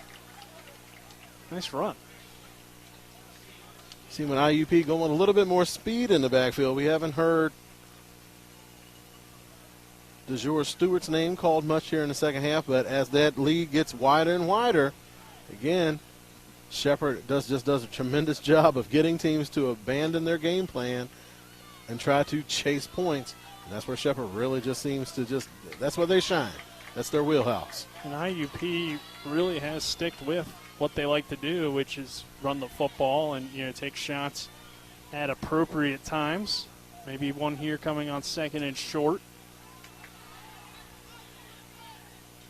They will run again with Evans. Big hole, 1st down and more. Holding on the play. Tell you what, that young quarterback is making some smart decisions that time. Looked like they had a pass play called. He checks out of it, checks into the run, checks into the right run. Gets a good gain off the left side, but it's going to be holding against IUP. But I'll tell you what, I'm impressed with Javon Davis. Like you said, he was the backup. He may no longer be after today's performance. Yeah, I don't know much, obviously, about Woodbury. Haven't seen him play today or at all, but he is in uniform, I believe. I mean, we have a number 12 down there on the sideline, so maybe Davis is the starter this year, and maybe we were just misinformed. There we go. Maybe nobody told Woodbury. or nobody told whoever we were speaking to earlier, but yeah. Davis has done a nice job. Could also be that Woodbury's an emergency guy today, but not 100% yet. Davis nearly intercepted. Now it is. And then the ball came out. This is a wild play. I don't know what this is going to end up being. Did anybody really have possession? Yeah, incomplete. Looked like Lane had a bead on it. Then it looked like Devin Lynch had the ball. Then it squirted loose. And the referee's just settling everybody down, just blowing the whistle. Looked like a rugby scrum was about to go down there for a second. I wasn't certain what that was. But anyway, it is third down. Right after we give Davis a compliment, he throws kind of a wild-looking pass. Again, we mentioned Lane. He's so comfortable playing in space. He's as effective in the pass defense as he is playing the run in the box. So IUP backed up here, third down and 12. Davis sort of trips to the near side. Davis steps up, delivers a nice back shoulder throw, but it's going to fall incomplete. He wanted Brown, and then the flag comes in. These officials are not allowing any sort of time, if that is what the call is. It could also be a late flag for PI, I suppose. But it looked like a pretty good breakup. And Davis took a big shot from Smith on that play, still able to deliver an accurate ball. So we'll see what the officials call this one. But judging from the reaction of the Shepherd coaches, it's going to go against the Rams. It was an unsportsmanlike. I mean, again, they're not letting anything, because really it wasn't like he did anything directly at the opponent. It was just a simple incomplete symbol, which, I mean, DBs, they do that even when they don't make a good play, right? They're always out there incomplete, you know. You can do that, but the thing is, you can't do it standing over top of a guy. That might have been what it was. Right in his face. But I don't know if that was the intention, but we saw one earlier. So, you know, they're not letting that fly today here in Indiana. They know that this is a heated conference game, and you don't want to let things get out of hand and guys possibly get suspended and affect team season in the future. 1st and 10 from the 36 after the Rams give up the free first down. They'll run Evans again. Another thing about Davis is he's really good at faking like he still has the football, too. I mean, he sells them. He carries out his fakes. He does do a good job with that. Discipline. You have a quarterback that can do that, and you know that offensive coordinator's up in the box watching, because if there's a defender and they're not paying attention when he's doing that fake, you know that play-action play is going to come, or just a quarterback keeper where he fakes it and rolls out on his own. Right, because I've been kind of keeping an eye, because it looks really close, and I just don't want to call the play wrong, obviously, but you know, defensively, you got to be aware of it too. 2nd down and 5 after the 5-yard Evans run. Here's a little speed option, and they mishandled the flip. I believe IUP fell back on top of it. Brown and a player shoving there. It looked like Evans kind of came around on an interesting designed play. Looks like they opened up. Excuse me. Opened up to the field side. Looked like they were running an option. With that wide receiver coming in underneath, they were going to try to catch him in the reverse, which honestly isn't a bad call. You know, Shepherd has a fast defense. They're fast to the ball. So one of the things that you try to hit a fast defense with is misdirection. But you've got to be able to handle the ball that time. Looked like Davis did a good job of getting the ball to Evans, and Evans just botched it and messed it up. So you go from 2nd and short to 3rd and a Uber ride. Yeah, 1 or 2, because looking at that replay up on the scoreboard, it kind of looked like Addison or one of the Rams defensive linemen had kind of broken through that hole, and it looked like maybe that's what could have caused the mishandle, as that ball's tipped and knocked away. Antonio Fox coming up, and the IUP faithful not too happy about that, feeling that he may have got there a bit before the ball got there. But again, it looks like the referees, when it comes to the pass interference stuff, they're going to let them play. Not unless it's egregious. They really haven't stepped in. Yeah, and I also think, too, I mean, that would have been still well shy of the first down marker. So, while I understand the want for pass interference, I think that's a good no call there, as IUP will punt it away. Gontarek standing inside the 35-yard line. 24 seconds to go in this third quarter. 30-13 Shepherd. Rams getting the football back here. Gontarek Will field at the 24. Sheds off one man. Gontarek down the near sideline. Stutters across the 30 and out of bounds at around the 35. And we'll keep it here for the final 12 seconds before the quarter runs out. But Travis missed opportunity by IUP. Because it did seem like that drive was going in a positive direction, but then, try to go to your trick play, which, again, you kind of like to call because you could catch Shepherd off guard, but that is the risk that you have with that play, and that's what results in the fumble and kind of kills the entire drive. Bagent in the pistol, Brown back in the backfield. Bagent, play action. Looking deep down the far sideline, coming back, and I believe he made the catch as Gontarek. Bagent, usually technically sound, but sometimes he can go off script and throw a ball out there, and Gontarek did a good job of coming back to it, but Shepherd coming out, showing a heavy look.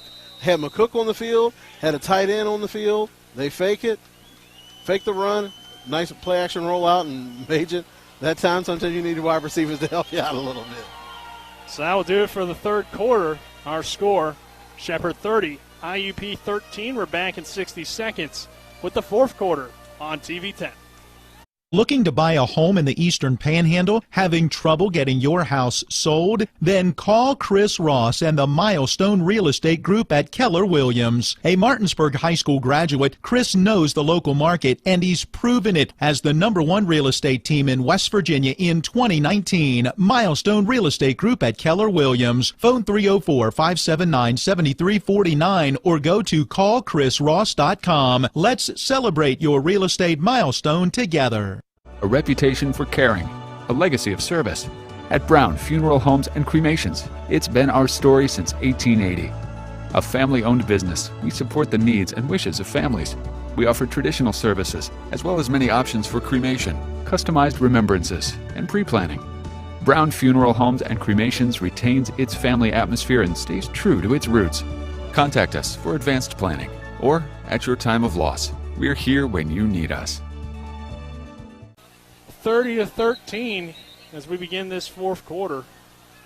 Nick Verzolini, Travis Smith, happy to have you with us. Donald Kinney, John Alderton, our cameramen. Colin McLaughlin down on the sideline.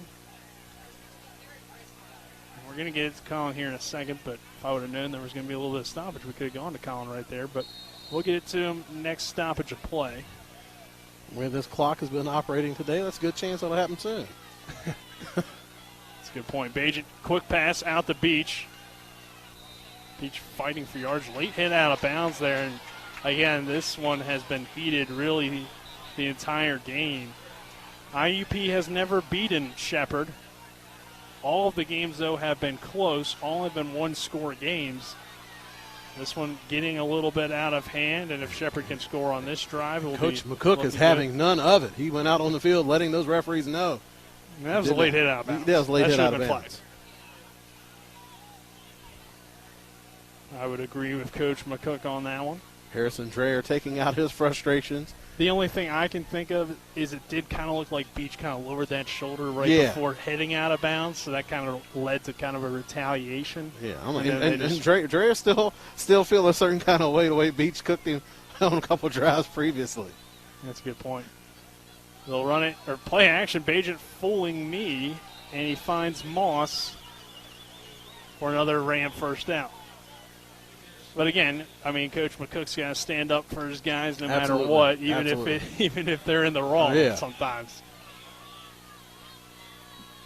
And he will do that. First down at 10 for Shepherd now at the 20 in the red zone. Bagent continuing to slice apart this Hawks defense. Bagent looks to throw. Fires. Wow. Just sails it over the defense to Gontarek for the touchdown, Shepherd. I thought he sailed it over everybody, and then Gontarek was just standing there wide open for a touchdown. Man, oh man, he threw that through a keyhole that time. It was it was so precise, like it just kind of caught the defense off guard. They weren't expecting it. Man, oh man, the slow start relatively speaking for him in the first half. I tell you what, he's certainly made up ground here in the second half. He's just played some outstanding football here in the second half. It's 36-13. August Scrivens doinked the last extra point. That one is good. And we'll go to Colin. Colin, the Rams have blown this one open.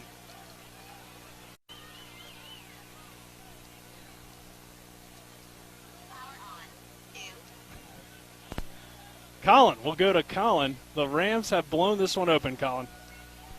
Yes, they have, guys. Having an absolute blast down here. Energy and life from not only the fans, but the players and everybody just enjoying it. Just hoping that no more chippiness happens, like you saw there on that drive right before the touchdown with a little bit of extracurricular stuff going on down here.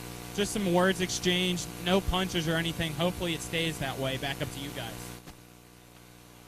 This is an intense PSAC battle. As I mentioned, these teams met for the first time in the PSAC in 2019, but do have a little bit of history. Played again and played earlier, I believe, and it was 2015 and then 2007, and then way back in like the 80s or 90s they played their first ever meeting, and the Rams have won all of the games, but all the games have been close. This one, though, all Shepherd here at 37-13. These are two ball clubs that could be facing each other again down the road. This is a ranked IUP team and a ranked Shepherd team as well. So you're right, Travis, we could see them again. As with 13:29 to go in this fourth quarter, the Rams leading 37-13. Nick Verzolini, Travis Smith, happy to have you with us for Rams football here on TV10. Spencer Dupuis back in the studio doing a great job for us. Colin McLaughlin, who we just heard from down on the sideline, and Donald Kinney along with John Alderton running our cameras today. So 37-13. IUP back with the football as they trot back onto the field. Davis and the offense have had their moments of success, but not being able to score in the red zone and not being able to get touchdowns in the red zone, I should say, and then just a few little plays here and there have kind of held back their offense. There's Brown over the middle. Has the first down for IUP. Dwayne Brown had a big week, over 100 yards a week ago against Kutztown. Has been a little bit more silent this afternoon. 1st and 10 as they move it to the 40. Coming up on 13 minutes to go. Davis, again, the shotgun, he'll look to throw, and officials blow things dead. That's a bit frustrating when the referees blow the play dead at that point in time. As an offensive play caller, I'm like, man, you made me show my hand first. Now I got to go back and call something new. Yeah, I got to call something different. You ever and now the defense. Again, I don't think you can fool the Shepherd defense. You cannot go to the well once too often with this group. Like if you sting them once, you might be able to come back to it much later on in the game, but unlikely. They are smart, and they definitely make their adjustments, not only from half to half, but from quarter to quarter. So it's a 5-yard penalty. He'll make it 1st and 15. Davis looks to throw again. Under some pressure, and this time he's brought down for the sack. That was 99. Richie Aguilar. We haven't heard much of him this season, but he gets in there for the sack. And I'll tell you what, Aguilar, that's my nominee for collision of the game. Brought to you by Cody's Body Shop, located at 851 Wilson Street in Martinsburg. Family-owned, offering superior customer service and great pricing for a job done by experienced, certified technicians. You can call them up at 304-901-4777, or you can visit them on their Facebook page. Travis, as this one winds down after this play, I want to know maybe who you're thinking about for player of the game early on. All right. But we'll first go to this play. A nice run up the middle. Anderson finding some room.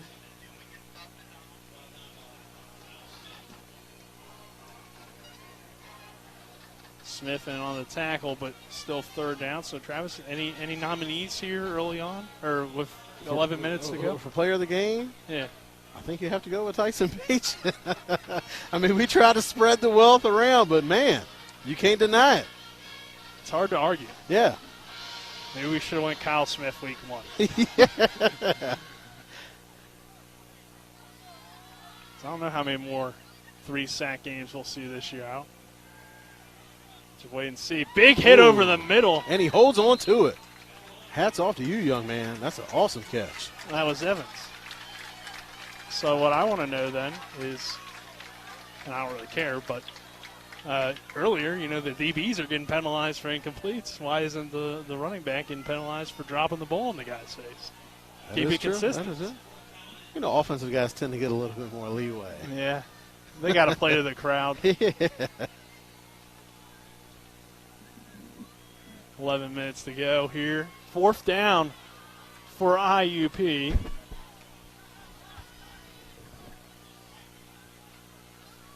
Man goes in motion. That's Ridley. He caught a touchdown earlier. They'll run it. Ooh. That was not a good decision, as Shepherd, I believe, held him short of the first down. We'll see where they spot it. Rams think it's their ball.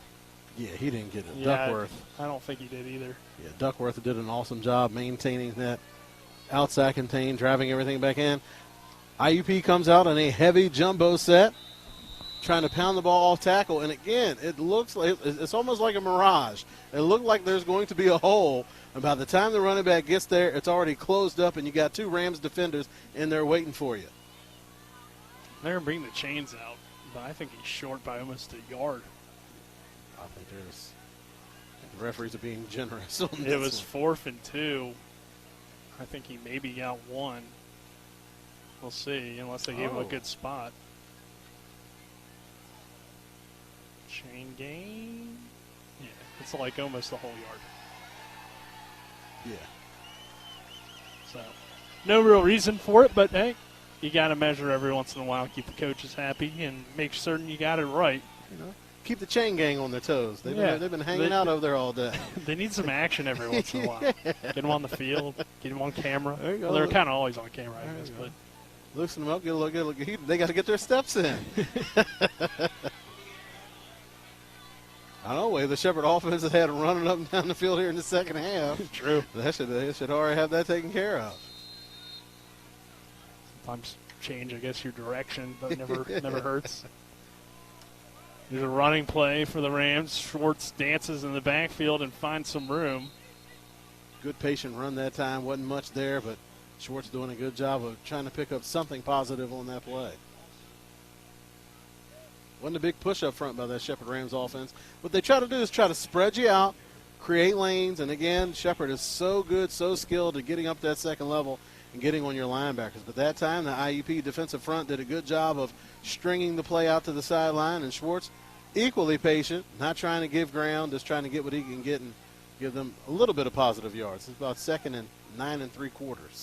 Yeah, officially, we'll say no gain on the play, but they did kind of move that guy over there a little bit. Bagent with all day to throw. Now the pocket kind of breaks down. That's going to be a holding against the Rams as Moss makes the reception. Yeah, that Eric Ostro on that one. Sometimes you'll take those holdings, though, especially if it avoids a big hit on your quarterback. Yeah, I'm sure Bagent isn't going to be too upset with his lineman on that one. He might buy him a Happy Meal after the game. It's a good look on that one. Through that McDonald's drive-thru. And we had to stop that. Had an interesting experience there. There we go. So it'll be 2nd and long for the Rams. 2nd and 20 to be exact. Under 10 minutes to go in this one. 37-13 Shepherd leading IUP here in Indiana on a beautiful Saturday afternoon. Nick Versleen, Travis Smith enjoying this one. Bagent looking to throw. Now looks to run. Steps up in the pocket. Nice block to keep this play alive. Now Bagent fires and finds Ryan Beach. Not a first down, but solid play there into IUP territory, and I mean that's just improvising. Tyson Bajan, like we mentioned earlier, has athleticism, but uses it more usually just to extend plays while he's looking downfield for an open target, and it's really never a bad idea to get the ball into Beach's hands. I think the thing that's going to be with him being a redshirt freshman, 5'6", 160 pounds, is how is he going to be able to maintain his body throughout the course of the season. Because as the bumps and bruises mount up, as the weather gets a little bit colder, it's going to be interesting to see how he's able to combat that. Under 9 minutes to go. Page it over the middle and incomplete. Been some good pressure there by Tyrone Fowler. He was in the backfield again on that play. I mean, we talked about kind of a bigger D-line so they can use their bull rush and stuff to put some pressure on the Rams, and it looks like Shepherd will try to punt, or go for it, instead of punt here. Because, well, it's also, fourth down. And Bajan has been known to uncork a nice quick kick every once in a while. That could be it. Had a 52-yarder earlier this season. Last year, I believe, had a 45-yard punt, so not uncommon for him to do. Yeah, that's a good decision. There you go. False start there on the right tackle.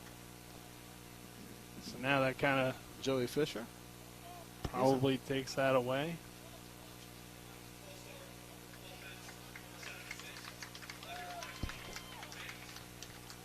That backs him up, so they'll probably bring in their regular punting crew for that one. Yeah, that would have worked really well for Shepherd, so that's got to be a little bit frustrating if you are the Rams, but obviously in a 37-13 game, you'll be probably okay. 8:43, you'll bring on your normal punting unit. And again, you can still get a pretty good punt here and back them up. Back them up. You got a little bit more room to work with as far as trying to get that punt inside the 20 and make IUP drive the length of the field.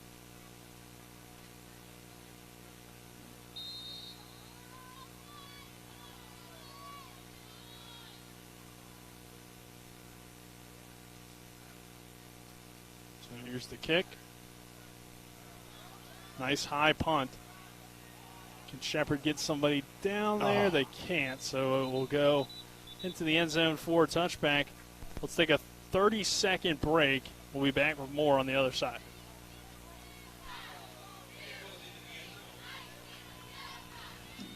Like the crowd has been deflated. Yeah. A reputation for caring, a legacy of service. At Brown Funeral Homes and Cremations, it's been our story since 1880.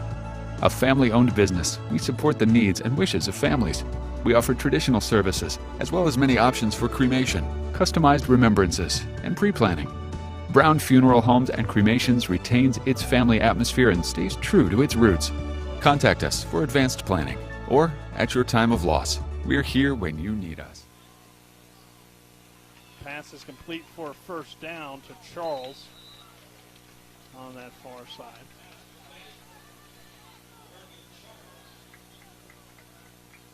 This goes to show what type of talent is at that D1 level that somebody as good as Irvin Charles couldn't get on the field for offense. I had to resort just to playing special teams. 37-13 our score.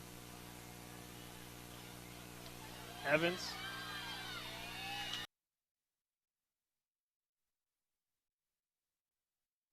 Running across the field. Getting a little bit of a drive going here as we roll on 8 minutes to play in this fourth. And Evans has had some calls. First time IUP made it down to the end zone, and he missed that pass. They try to reverse. He misses that toss. It's been a tough day for him. There's a deep ball down the near sideline for Brown. He can't make the catch. McDade will not be penalized. Good attempt there from Davis. And it'll be second down. And Brown gets the wind knocked out of him a little bit going for that ball. He did an awesome job trying to undercut the corner to go after the ball and landed hard. You can see there's no quitting this IUP team at all.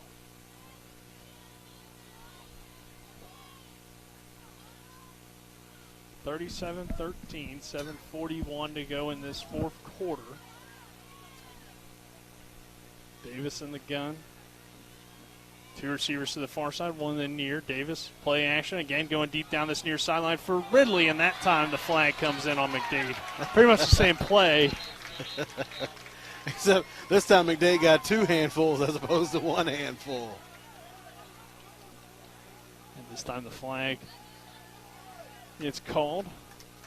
But again, in college and high school, it's only a 15-yard penalty. Spot foul, of course, in the NFL. So, I don't know, Travis, what you teach me the JV guys, but I feel like most coaches rather have you get the penalty than get the touchdown. 15 is a lot better than the touchdown. So if you feel like you're caught in bad position, tackle him. Tackle him. We'll figure it out from there. Tackle him. That might be more than 15. There you go. Well, if you want to get 15, get your money's worth. That's what I say. Fair enough. Can't argue with that one. First down and 10. Davis looks to throw again under pressure. Will dump it down quickly to Evans here near sideline. Evans skirting off tacklers and inside the 25-yard line. You see Justice Evans, the shifty 5'7" running back, doing his thing in the receiving game. Malik Holloway making a tackle downfield. Holloway taps his helmet. Get me out of here, coach. I'm a D lineman. I shouldn't be running down the field making plays like that. He needs a breather. You love the effort, though, to absolutely get down the field as a defensive lineman. Here's a deep ball toward the end zone. Caught. Touchdown IUP. Unbelievable.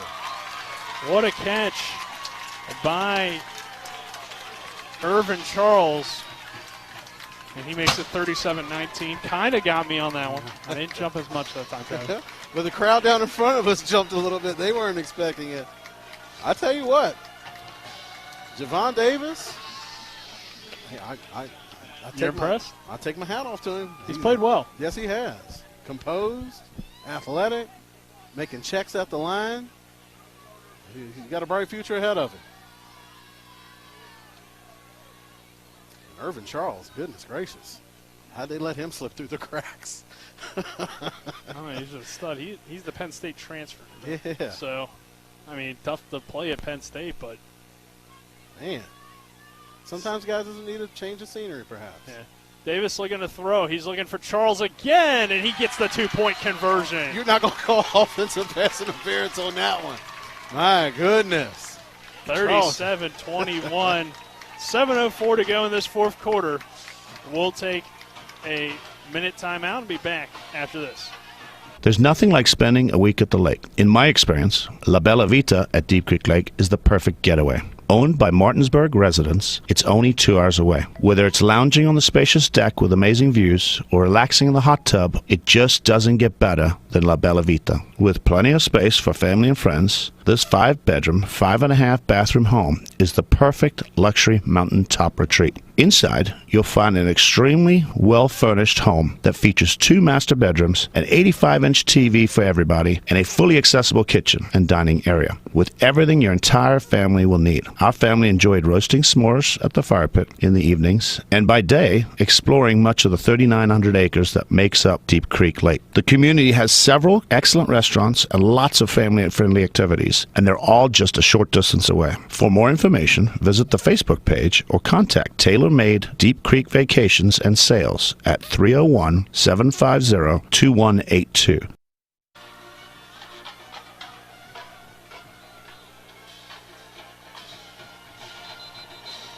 Welcome back to IUP.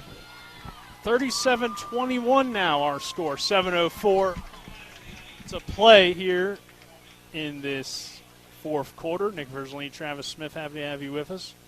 Colin McLaughlin down on the sideline. And our camera operators, John Alderton and Donnie Kenny. Shepherd has their hands team in. A likely onside kick scenario. Yep. Tell you what, IUP, man, they got plenty of fight. They're not giving up anything. An 80-yard drive resulting in the Charles touchdown. The drive summary brought to you by 61st District Delegate Jason Barrett. Of course, I don't want to forget back in the studio, Spencer Dupuis, keeping us on the air throughout this one. So here's the onside kick. Hit off of a player. I think Shepherd got on top of that one, but it was definitely close. Big there hop, that's what you're looking for on that type of play. And Zane Lewis able to come up and recover the ball. He took a big hit on that play. Usually you want those frontline guys, they're just there to try to pick up that initial rush. Their job is not to get the ball. You want those players in that second line to go for the ball.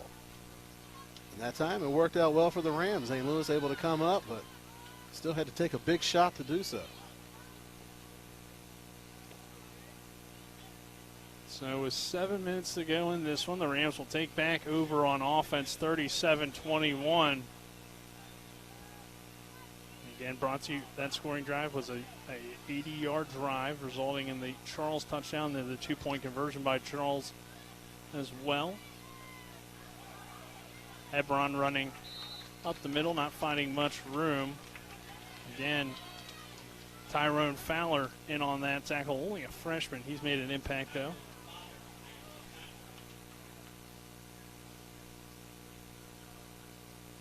Fowler, his last game versus Kutztown, he had 4 tackles, 2 of those solo, and 1 tackle for a loss for the true freshman, 6'3", 230 pounds. So, you know, he's got a lot of growing to do on the football field. Our fourth quarter brought to you by the Mirius Group and Ameriprise Financial, along with Smallwood and Small Insurance. Under 7 minutes to go in this one. 2nd down and 9 after the 1-yard carry. Bagent fires over the middle, wide open for the first down. It's Gontarek again. He's had quite the impact, and the Rams. You see, Tyson Bagent has such tremendous hand strength on that one. Ty Hebron did his absolute best to get that ball out of his hands. Bagent pulls it. It makes a great fake for the defense. Bagent's able to deliver the strike down the field, but you can tell Hebron, he wanted that football bad, and Bagent wasn't going to give it to him. Made his proper read and delivered an accurate pass. So 1st and 10 for the Rams after the completion to Gontarek. Bagent letting that clock roll down to 5, 4, 3. Takes the snap, gives to Hebron. Hebron somehow shifts his way forward for positive yardage. Looked like he was going to be stacked up in the backfield, but just kind of found a seam and went to it and gets positive yardage. And not too often you see Shepherd first employing that type of personnel package where they have a couple tight ends on the field, but they're in a situation where they need to keep the clock running. They ran a power, so that's where you're going to have your fullback, or that time McCook lined up as a wing, going to be your kick-out block, and then you have one of your guards pulling and trying to load up onto the play side linebacker. So you don't see it often, but Shepherd ran it well that play. Bagent in the gun. 2 receivers the near side. 2nd down. Bagent looks to throw again, looking for Moss on that far sideline. Excuse me, is that Gontarek again? Yeah. Gontarek with a super stiff arm. Yeah, he did not want to go down on that play, and he just goes inside the 10-yard line using his strength. Was Gontarek. That guy's been, all of a sudden, you know, one of the better receivers on this team. They got a lot of weapons at Shepherd and going to make them tough for any opponent throughout this season, and trying to kind of put this one away with 4:20 to go. They have experience, they have athleticism, they have good hands, bring a lot of different skills to the table. Leonard, the lone receiver here on 1st and goal. Bagent. Play action, floats it up, intercepted in the end zone by IUP. A rare mistake. Tyson Bagent results in an interception. Similar look to what they ran on that 1st down play earlier in the drive where they were going to run the power. That's the look that they showed, but Tyson Bagent pulled it, tried to throw a floater to the back of the end zone, and the IUP defense, very disciplined on the back end, right there waiting for it, and one of the few times that they were able to keep the Rams offense out of the end zone. So let's take a 30-second break and be back with more here. 37-21, Rams turn it over in their own end zone. Mark your calendar for October 15th, 16th, and 17th and plan to join us for the 42nd Annual Mountain State Apple Harvest Festival. Modified from its traditional schedule, this year's Apple Harvest Festival will feature many exciting family-friendly outdoor events for the entire community to enjoy. The Mountain State Apple Harvest Festival, sponsored by BCT, invites you to like us on Facebook and follow along for all the details of this year's 3-day event. MSAHF.com.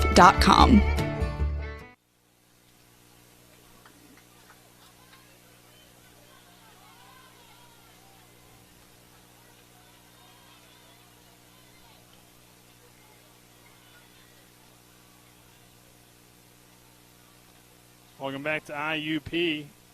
That pass complete underneath.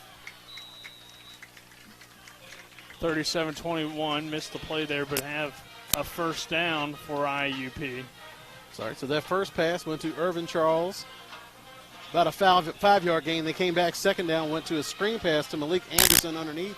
He was able to scamper out of bounds and pick up the first down for IUP. Davis nearly intercepted, wanted his receiver there over the middle and kind of threw it behind him. Intended for Carter again. It looked like there was a bit of miscommunication between the two. Davis expecting him to continue up the field as Carter cut inside.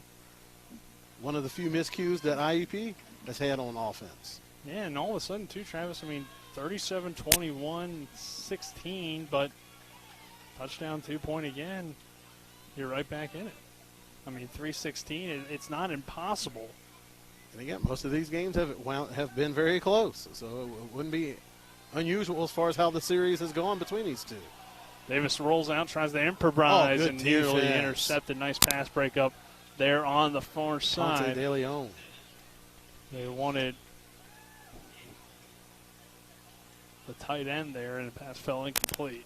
This will be third down here.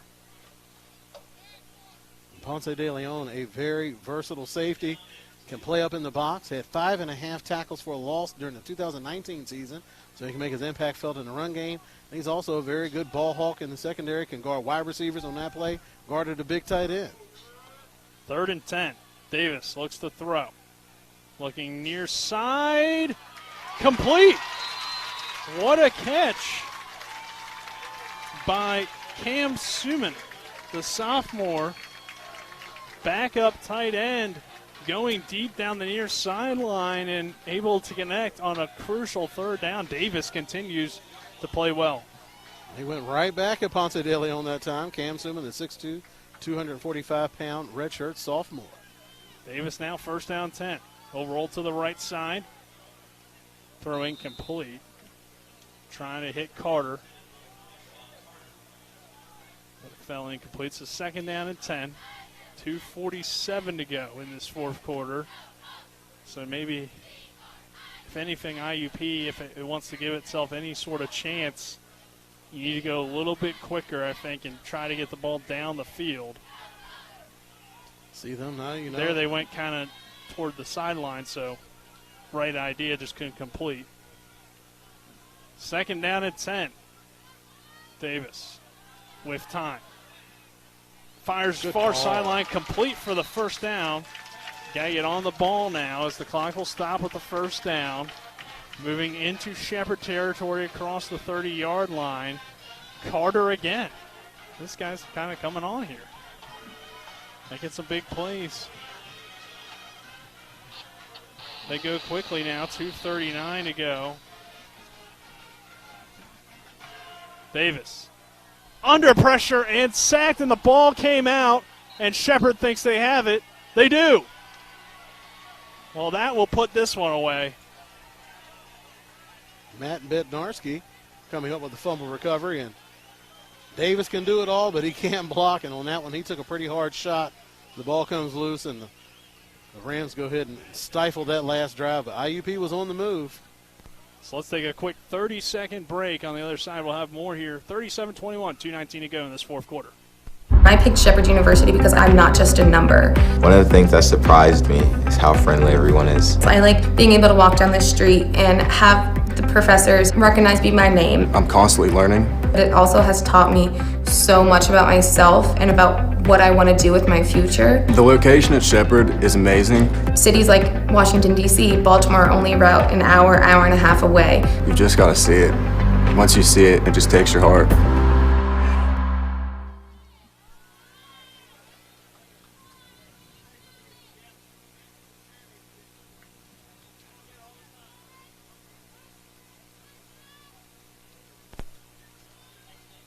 Welcome back to Indiana.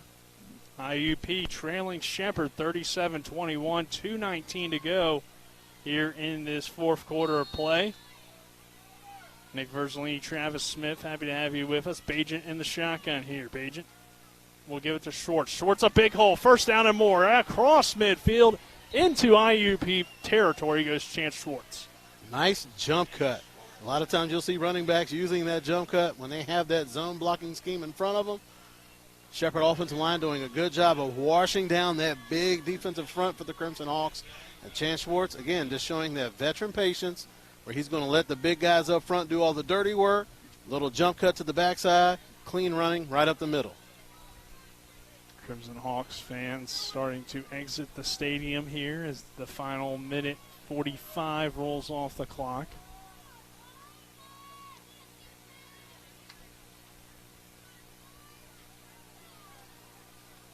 Schwartz goes down there. I think the turf monster jumped up and grabbed him that time. So it'll be 2nd and 10. Shepherd kind of just looking to run this one out, and I think, Travis, if you're IUP, kind of a disappointing ending. Obviously, Davis had played really well, but just got clobbered and lost the football, and nothing he could really do about it. But, I mean, they were going down to try to get it within 8. I mean, he's looking downfield. He's trying to make a play. He's 5'10", 185 pounds, and he has a lot of beef flying at him. I mean, nothing's going to come good of that. Bajent and the Rams kind of pull a play out of IUP's playbook. Does not work out for them as Moss was running to the near sideline. Whistles coming in as Adam Stilley, who you heard from on Inside Stuff with B. Ruff. Very interesting story with him. The Rams center was Travis Bajent, Tyson Bajent's quarterback at Martinsburg, and then during his senior year actually broke his hand, so he had to snap with his left hand throughout the season. So kind of an interesting situation there for him. As looks like we got a timeout.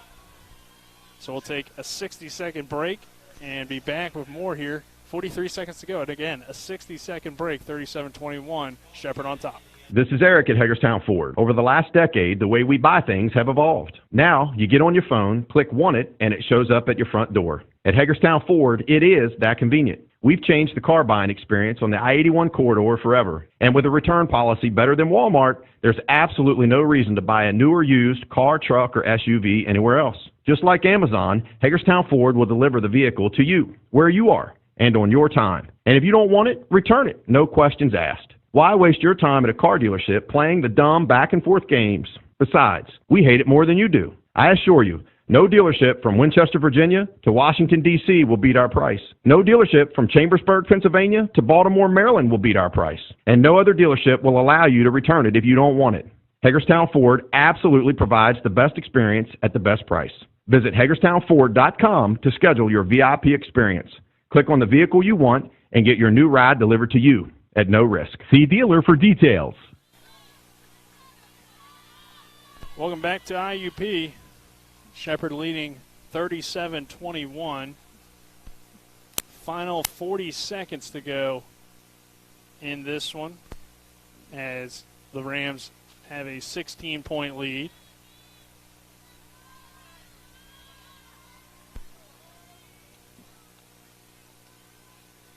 With the final 43 seconds, 37-21. Our score here from IUP. Nick Verzolini, Travis Smith, Colin McLaughlin down on the sideline. Bajent in the gun will hand it to Schwartz. Schwartz stutter steps in the hole and gets stopped for a loss on the play right at midfield.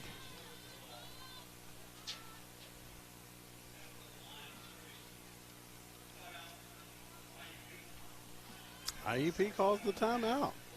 They will not go gently into that night. Yeah, they do not want to. Oh, and somebody's chirping with the referee. And that earns them a penalty. So we'll take a 30 here with Shepherd leading 37-21, 36 seconds to go, 30-second timeout. I picked Shepherd University because I'm not just a number. One of the things that surprised me is how friendly everyone is. I like being able to walk down the street and have The professors recognize me by name. I'm constantly learning. But it also has taught me so much about myself and about what I want to do with my future. The location at Shepherd is amazing. Cities like Washington, D.C., Baltimore are only about an hour and a half away. You just got to see it. Once you see it, it just takes your heart.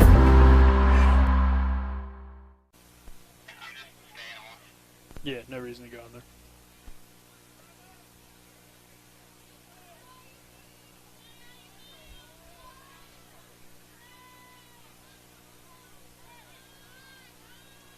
So we'll go to you after they huddle up, all right?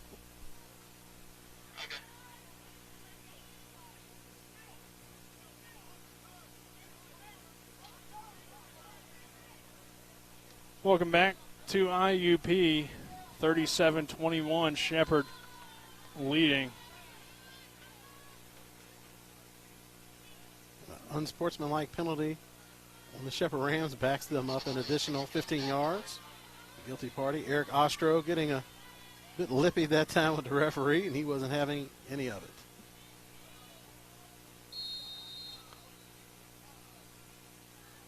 It's a good time. I guess you never want a penalty like that, but at least it won't cost the Rams here, as that one will bounce at the 30 and roll inside the 20. And we'll have the final 20 seconds or so to go in this one. So the Rams are going to improve to 3-0. IUP will drop to 1-1. And another impressive performance for Shepherd. And, of course, concluding this game, we will send it down to Colin, who will have head coach Ernie McCook for his post-game interview. I'm sure another happy Coach McCook. Besides, a little bit of chippiness in this one, and that was on both sides. So, overall, a really clean and solid performance from the Rams, especially in the second half, putting up 27 in the second half and extending that 10-6 lead out to a 16-point lead. I feel like both teams kind of hustled us in the first half. A slow-going, nip-and-tuck kind of contest, and in the second half, the doors fly open and everybody scoring touchdowns. So that will be the final play as IUP just takes a knee, and the Rams get the win, 37-21 on the road. Going back to 2019, this is Shepherd's sixth straight road game, and to begin this season, it's 3 straight wins. All on the road. The Rams return to Rams Stadium next week. And I want to keep it here because, I don't want to miss Coach McCook like we did last week. It looks like Colin is standing with the coach. Colin, you good to go?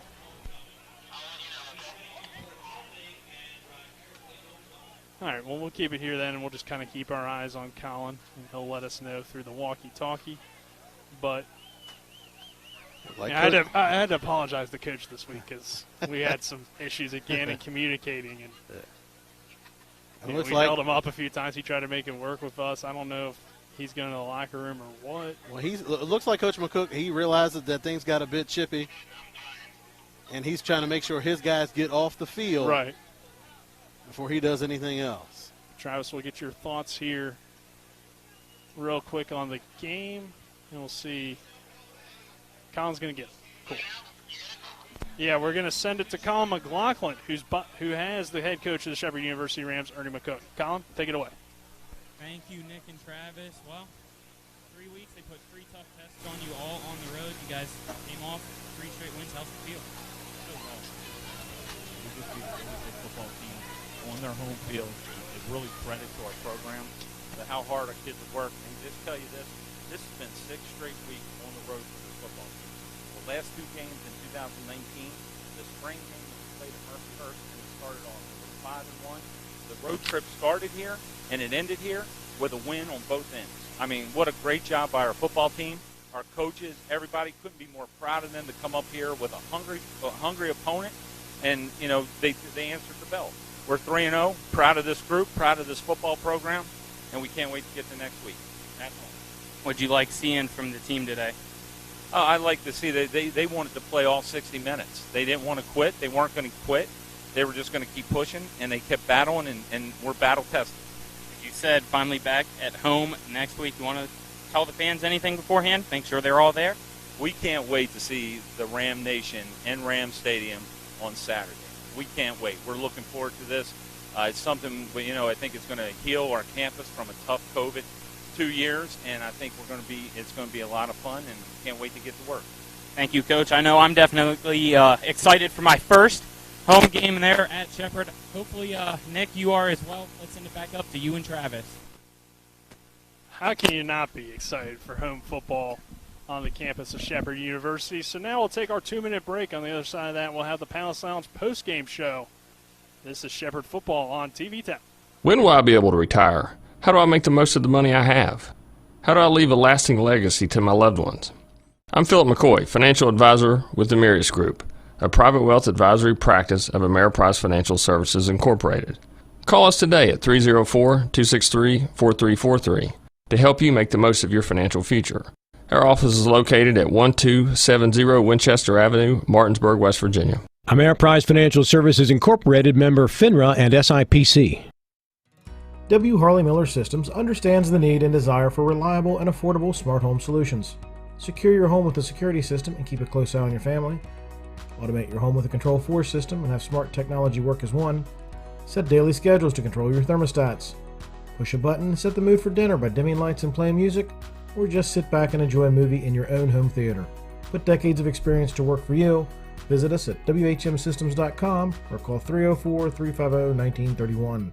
This is Eric at Hagerstown Ford. Over the last decade, the way we buy things have evolved. Now, you get on your phone, click Want It, and it shows up at your front door. At Hagerstown Ford, it is that convenient. We've changed the car buying experience on the I-81 corridor forever. And with a return policy better than Walmart, there's absolutely no reason to buy a new or used car, truck, or SUV anywhere else. Just like Amazon, Hagerstown Ford will deliver the vehicle to you, where you are, and on your time. And if you don't want it, return it. No questions asked. Why waste your time at a car dealership playing the dumb back-and-forth games? Besides, we hate it more than you do. I assure you, no dealership from Winchester, Virginia to Washington, D.C. will beat our price. No dealership from Chambersburg, Pennsylvania to Baltimore, Maryland will beat our price. And no other dealership will allow you to return it if you don't want it.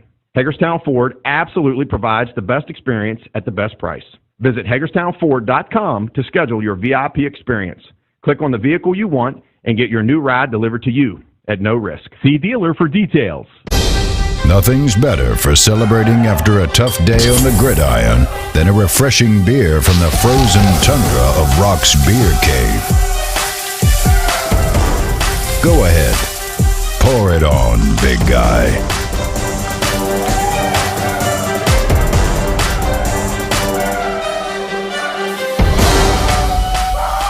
The beer was for after the game. Sorry, Coach. Cold beer. Get your Rock's cold beer. WVU Medicine East Heart and Vascular Institute has expanded and is now accepting new patients. With the recruitment of new board-certified cardiologists and interventional cardiologists, as well as the addition of 2 new offices, the WVU Medicine East Heart and Vascular Institute team can provide the best in heart care to our region. For more info on the cardiology services provided nearby in Martinsburg, Winchester, and now in Hagerstown and Shepherdstown, go to our website at mywvuheart.com.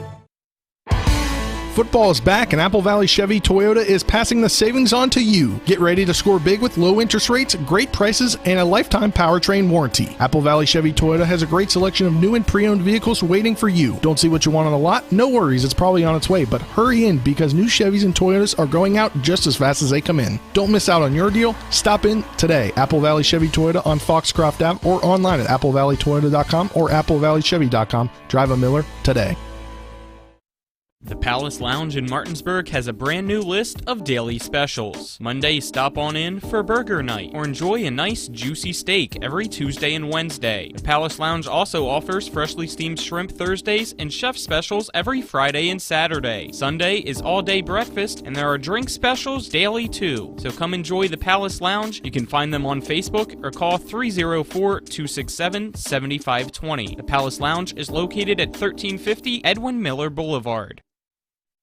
Looking to buy a home in the Eastern Panhandle? Having trouble getting your house sold? Then call Chris Ross and the Milestone Real Estate Group at Keller Williams. A Martinsburg High School graduate, Chris knows the local market, and he's proven it as the #1 real estate team in West Virginia in 2019. Milestone Real Estate Group at Keller Williams. Phone 304-579-7349 or go to callchrisross.com. Let's celebrate your real estate milestone together.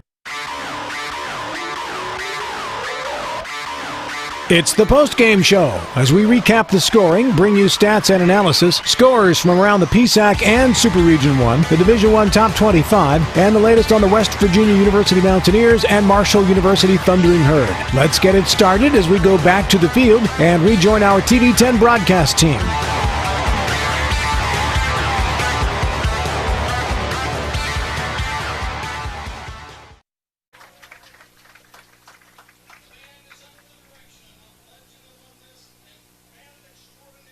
Welcome back to IUP, and now I can understand why they get such a big introduction as the Rams get the win 37-21, but they're the #1 ranked marching band. I didn't know people ranked marching bands, but IUP does have quite the band, and I was also wondering why everybody was sticking around. Well, it's because they want to stick around for the band, but Nick Versley, Travis Smith here on the post-game show, and Travis, Palace Lounge post-game show, and Travis, a good win for the Rams. We'll quickly go through the drive summaries for you.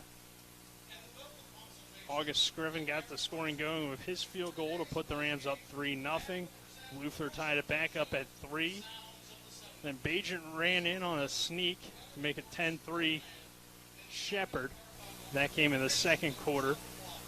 2:47 to go before halftime. Luther made a 26-yard field goal, giving the lead now, or at that point, making the lead 10-6 Shepherd. The Rams then come out of the second half and explode. Ryan Beach scores a 21-yard touchdown, putting Shepherd up 17-6. Wetzel scores on a 13-yard pass from Bajent to make it 24-6. Ridley scores on a 15-yard pass in the third from Davis, and it looked like IUP might get back into it there, 24-13. August Scriven missed a field goal, so it's still 24-13. Then Shepherd put up another touchdown on the Gonteric reception from quarterback Bajent, and that made it 30-13. And then the Rams then had a 37-13 lead, and then Charles scored on a 22-yard touchdown to make it 37-21. So that's your scoring summary. And your drive summary is brought to you by 61st District Delegate Jason Barrett. Jason Barrett, trusted leadership, real solutions. And Travis, I go to you now. I mean, just, what were your overall thoughts on this one? It seemed like IUP did a better job than a team like Gannon sticking with their game plan, but once Shepherd exploded in that third quarter, it was tough for anybody and this Crimson Hawks team to keep up. We wanted to see Shepherd go against a true test. Gannon, a young football team, really not able to give them that type of challenge. Now, granted, Ohio Dominican, they were a much better team, but I think IUP, seeing what we saw today, I think IUP is probably better than Ohio Dominican. So this was the first conference test for Shepherd, and they showed that they have the ability to rise to the occasion. The first half came out, they didn't play their best football, but what they were able to do is go in at halftime, regroup, make their adjustments, and then they just set the building on fire when they came out in the second half. They beat them with intensity. They beat them with precision. So if you want to see how a team responds, that's what Shepherd was able to do today.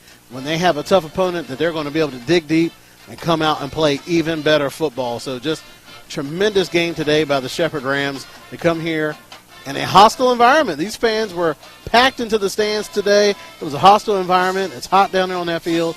Yet the Shepherd Rams were able to go out there and play some really good football and come out with a big win against a quality opponent.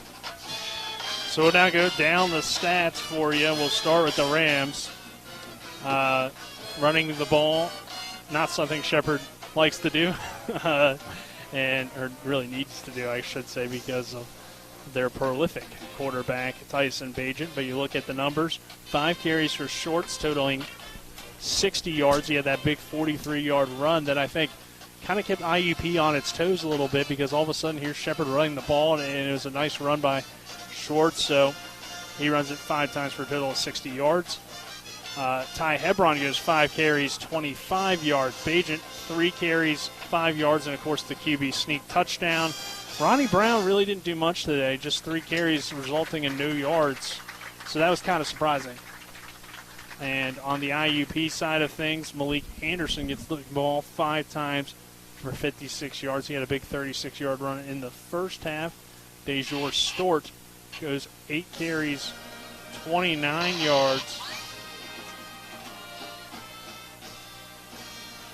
And then Dwayne Brown goes 2 carries for 8 yards.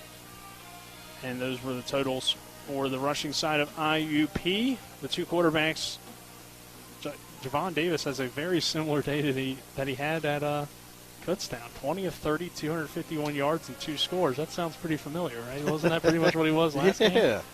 So, and then for Bajent, another solid day. But this is going to sound funny, but this was his worst performance, you could argue, of the season, and it was still great. 28 of 41, 1 interception, 468, 4 scores for Bajent. So the 2 quarterbacks, both of them playing well in 2 different styles. And you mentioned Bajent. He had 167 yards in the first half. So that means that second half he exploded. So the second half he explodes for 301 yards and 4 touchdowns. So one half of football, he has a great game. And he did get his 5 total touchdowns as he had the QB sneak for 1 as well. Look at the receivers for both teams. Ryan Beach doing his thing, 9 receptions, 130 yards, and a touchdown. Josh Gonterick, this guy is a stud. Let me tell you, 6 catches, 183 yards, and a score, including a 65-yard reception. Jonathan Moss had a really solid game underneath, 5 catches, 40 yards. And some reason Leonard is missing, but he had a touchdown in the game as well. Wetzel, 2 catches, 23 yards. So we don't have Greg Leonard's exact stats, but he had a nice touchdown reception. And then on the IUP side of things,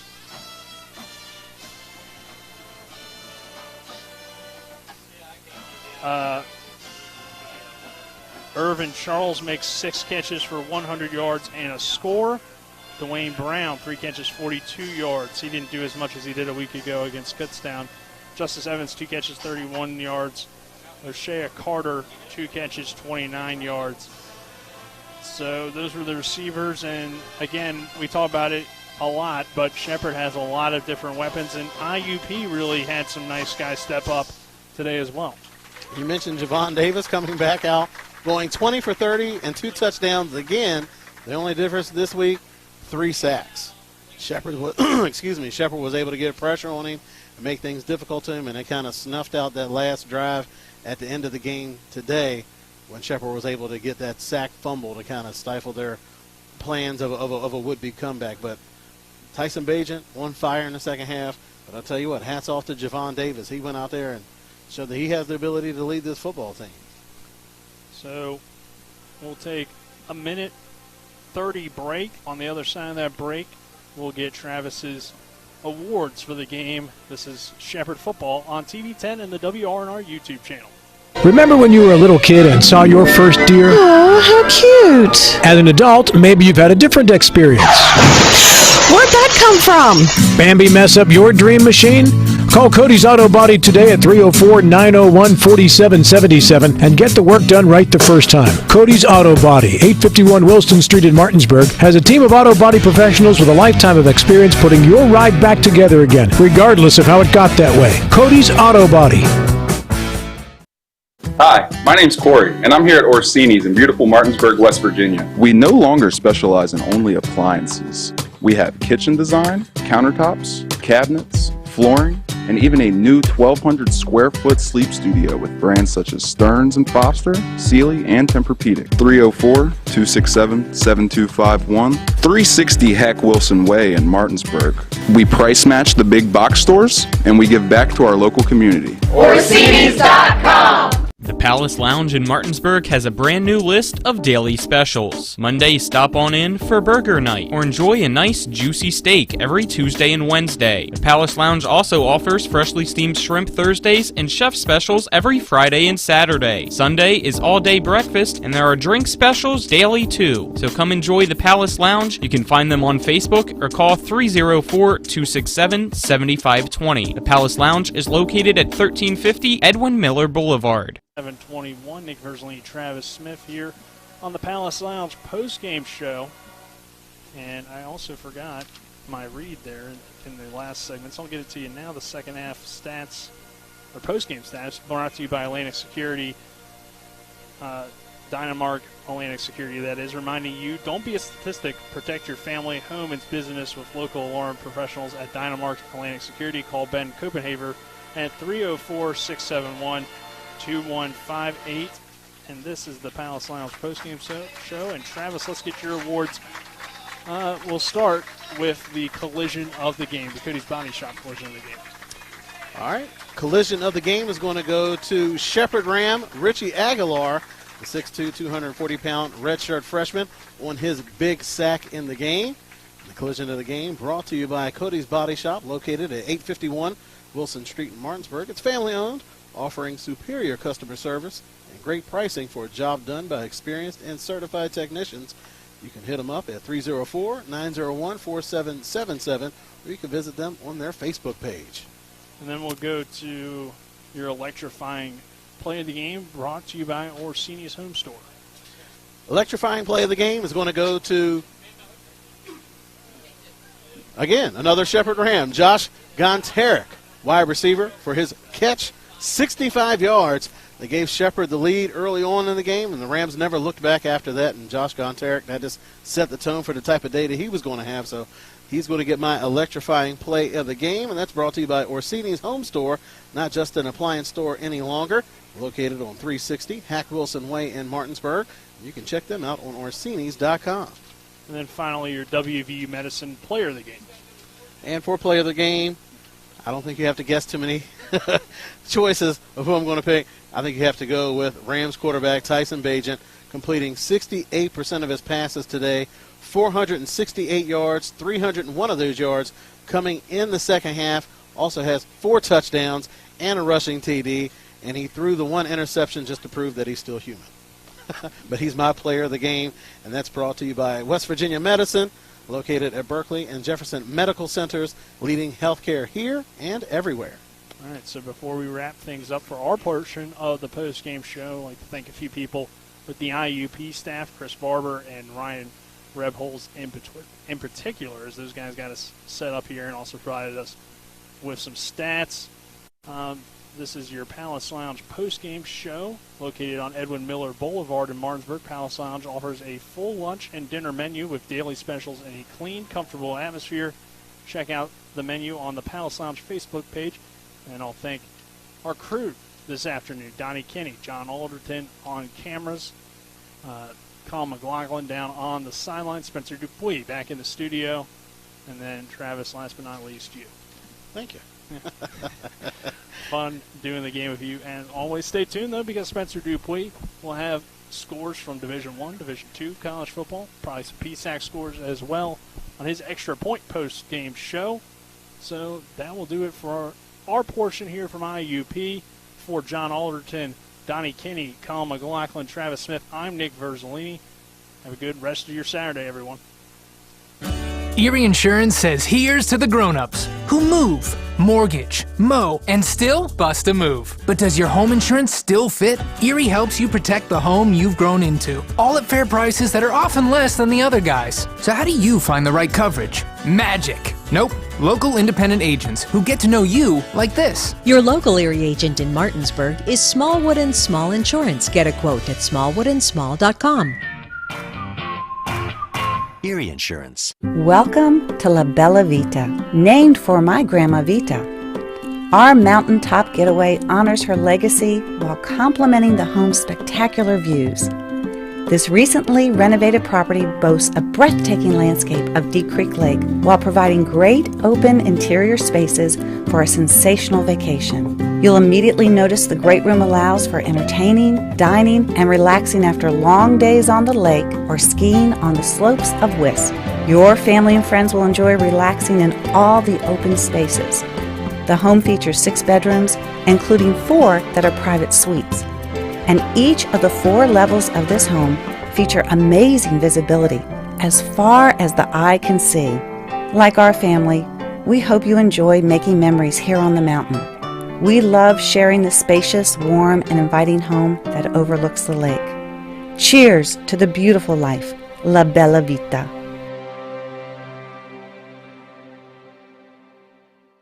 I picked Shepherd University because I'm not just a number. One of the things that surprised me is how friendly everyone is. I like being able to walk down the street and have the professors recognize me by name. I'm constantly learning.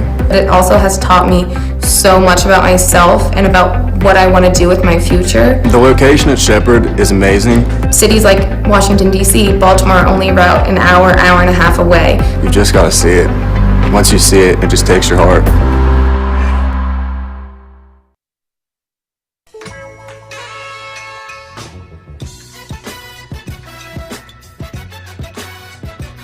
Welcome into the post-game scoreboard show brought to you by Home Helpers Home Care of Martinsburg, serving the tri-state area, giving care the way you want to be cared for. Learn more by calling 304-579-8862. I'm Spencer Dupuy. Once again, your final score from Indiana, Pennsylvania. Shepherd Rams 37, IUP Crimson Hawks 21. Shepherd improves to 3-0 on this young season. IUP falls to 1-1. Let's get you caught up with some scores around the PSAC.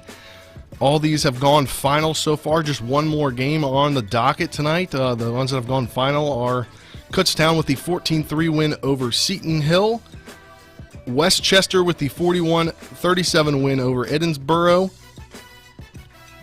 Cal U with the 30-0 shutout of Millersville. Shippensburg has got a 62-33 win over Clarion. And East Stroudsburg got a 17-7 win over Mercyhurst. Bloomsburg got a 14-7 win over Gannon in the game that is yet to happen. That is kicking off at 6 p.m., so just about 40 minutes from now. Has Lockhaven at Slippery Rock. Let's take a look with scores from around the top 25. Just updating the scores here. With about 10:59 left in the fourth quarter, number 12 Notre Dame has a slim 4-point lead, 17-13 over Purdue. At halftime, number 1 Alabama has a 21-9 lead over number 11 Florida. Also at halftime, number 5 Iowa has a 16-7 lead over Kent State. At halftime, number 9 Ohio State with a 13-6 lead over Tulsa. Now Tulsa comes in 0-2, so that's an interesting matchup to keep your eyes on in the second half. And number 6 Clemson has a 7-0 lead over Georgia Tech. That game is currently in delay at Clemson. Number 20 Arkansas has a 21-7 lead over Georgia Southern with 3:57 left in the second. Games that have gone final today. Number 3 Oklahoma with a 23-16 win over Nebraska. Number 7 Texas A&M 34-0 win over New Mexico.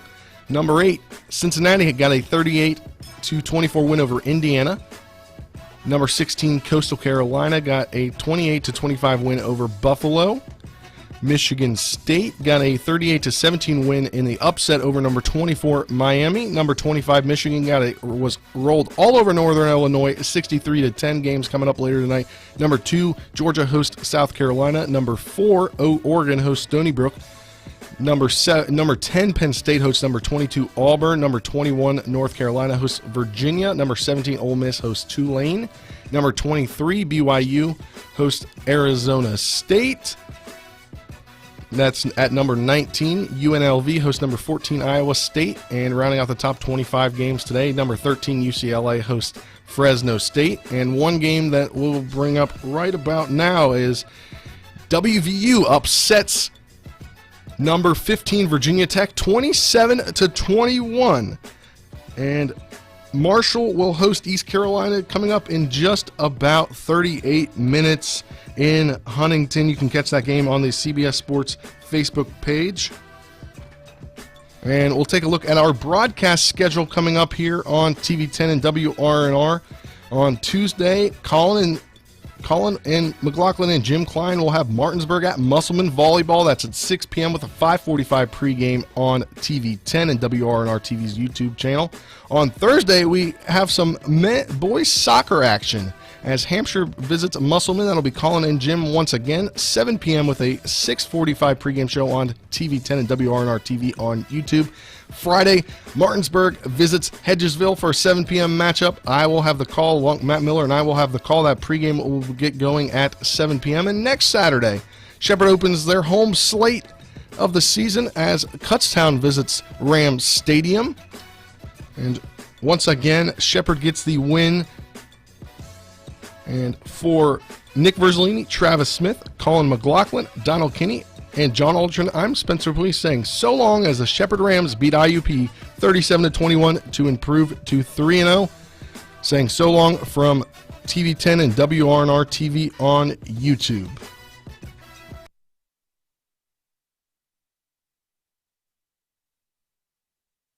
You've been watching play-by-play coverage of NCAA Division II football featuring the Shepherd University Rams and the Pennsylvania State Athletic Conference. Today's telecast has been brought to you by Smallwood and Small Insurance, Milestone Realty, the Sutton and Janelle Law Firm, Orsini's Home Store, the Mirius Group of Financial Advisors, the Palace Lounge, and the Mansion Ferretti Law Firm.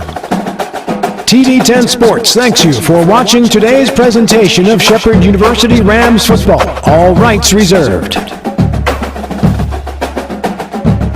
Home Helpers of the Eastern Panhandle, making life easier for you, your family, and especially your loved one who needs care. Locally owned, you can trust their professionally trained staff to provide the best possible care, allowing your loved one to remain where they're happiest, in their home. From a few hours to 24/7 service, they'll work with you to develop a custom plan to best meet your needs, including meal prep, light housekeeping, and transportation. Call 304-433-8000 or visit homehelpershomecare.com/panhandle or visit them on Edwin Miller Boulevard in Martinsburg. Each office independently owned and operated. I picked Shepherd University because I'm not just a number. One of the things that surprised me is how friendly everyone is. So I like being able to walk down the street and have the professors recognize me by name. I'm constantly learning. But it also has taught me so much about myself and about what I want to do with my future. The location at Shepherd is amazing. Cities like Washington, D.C., Baltimore are only about an hour and a half away. You've just got to see it. Once you see it, it just takes your heart.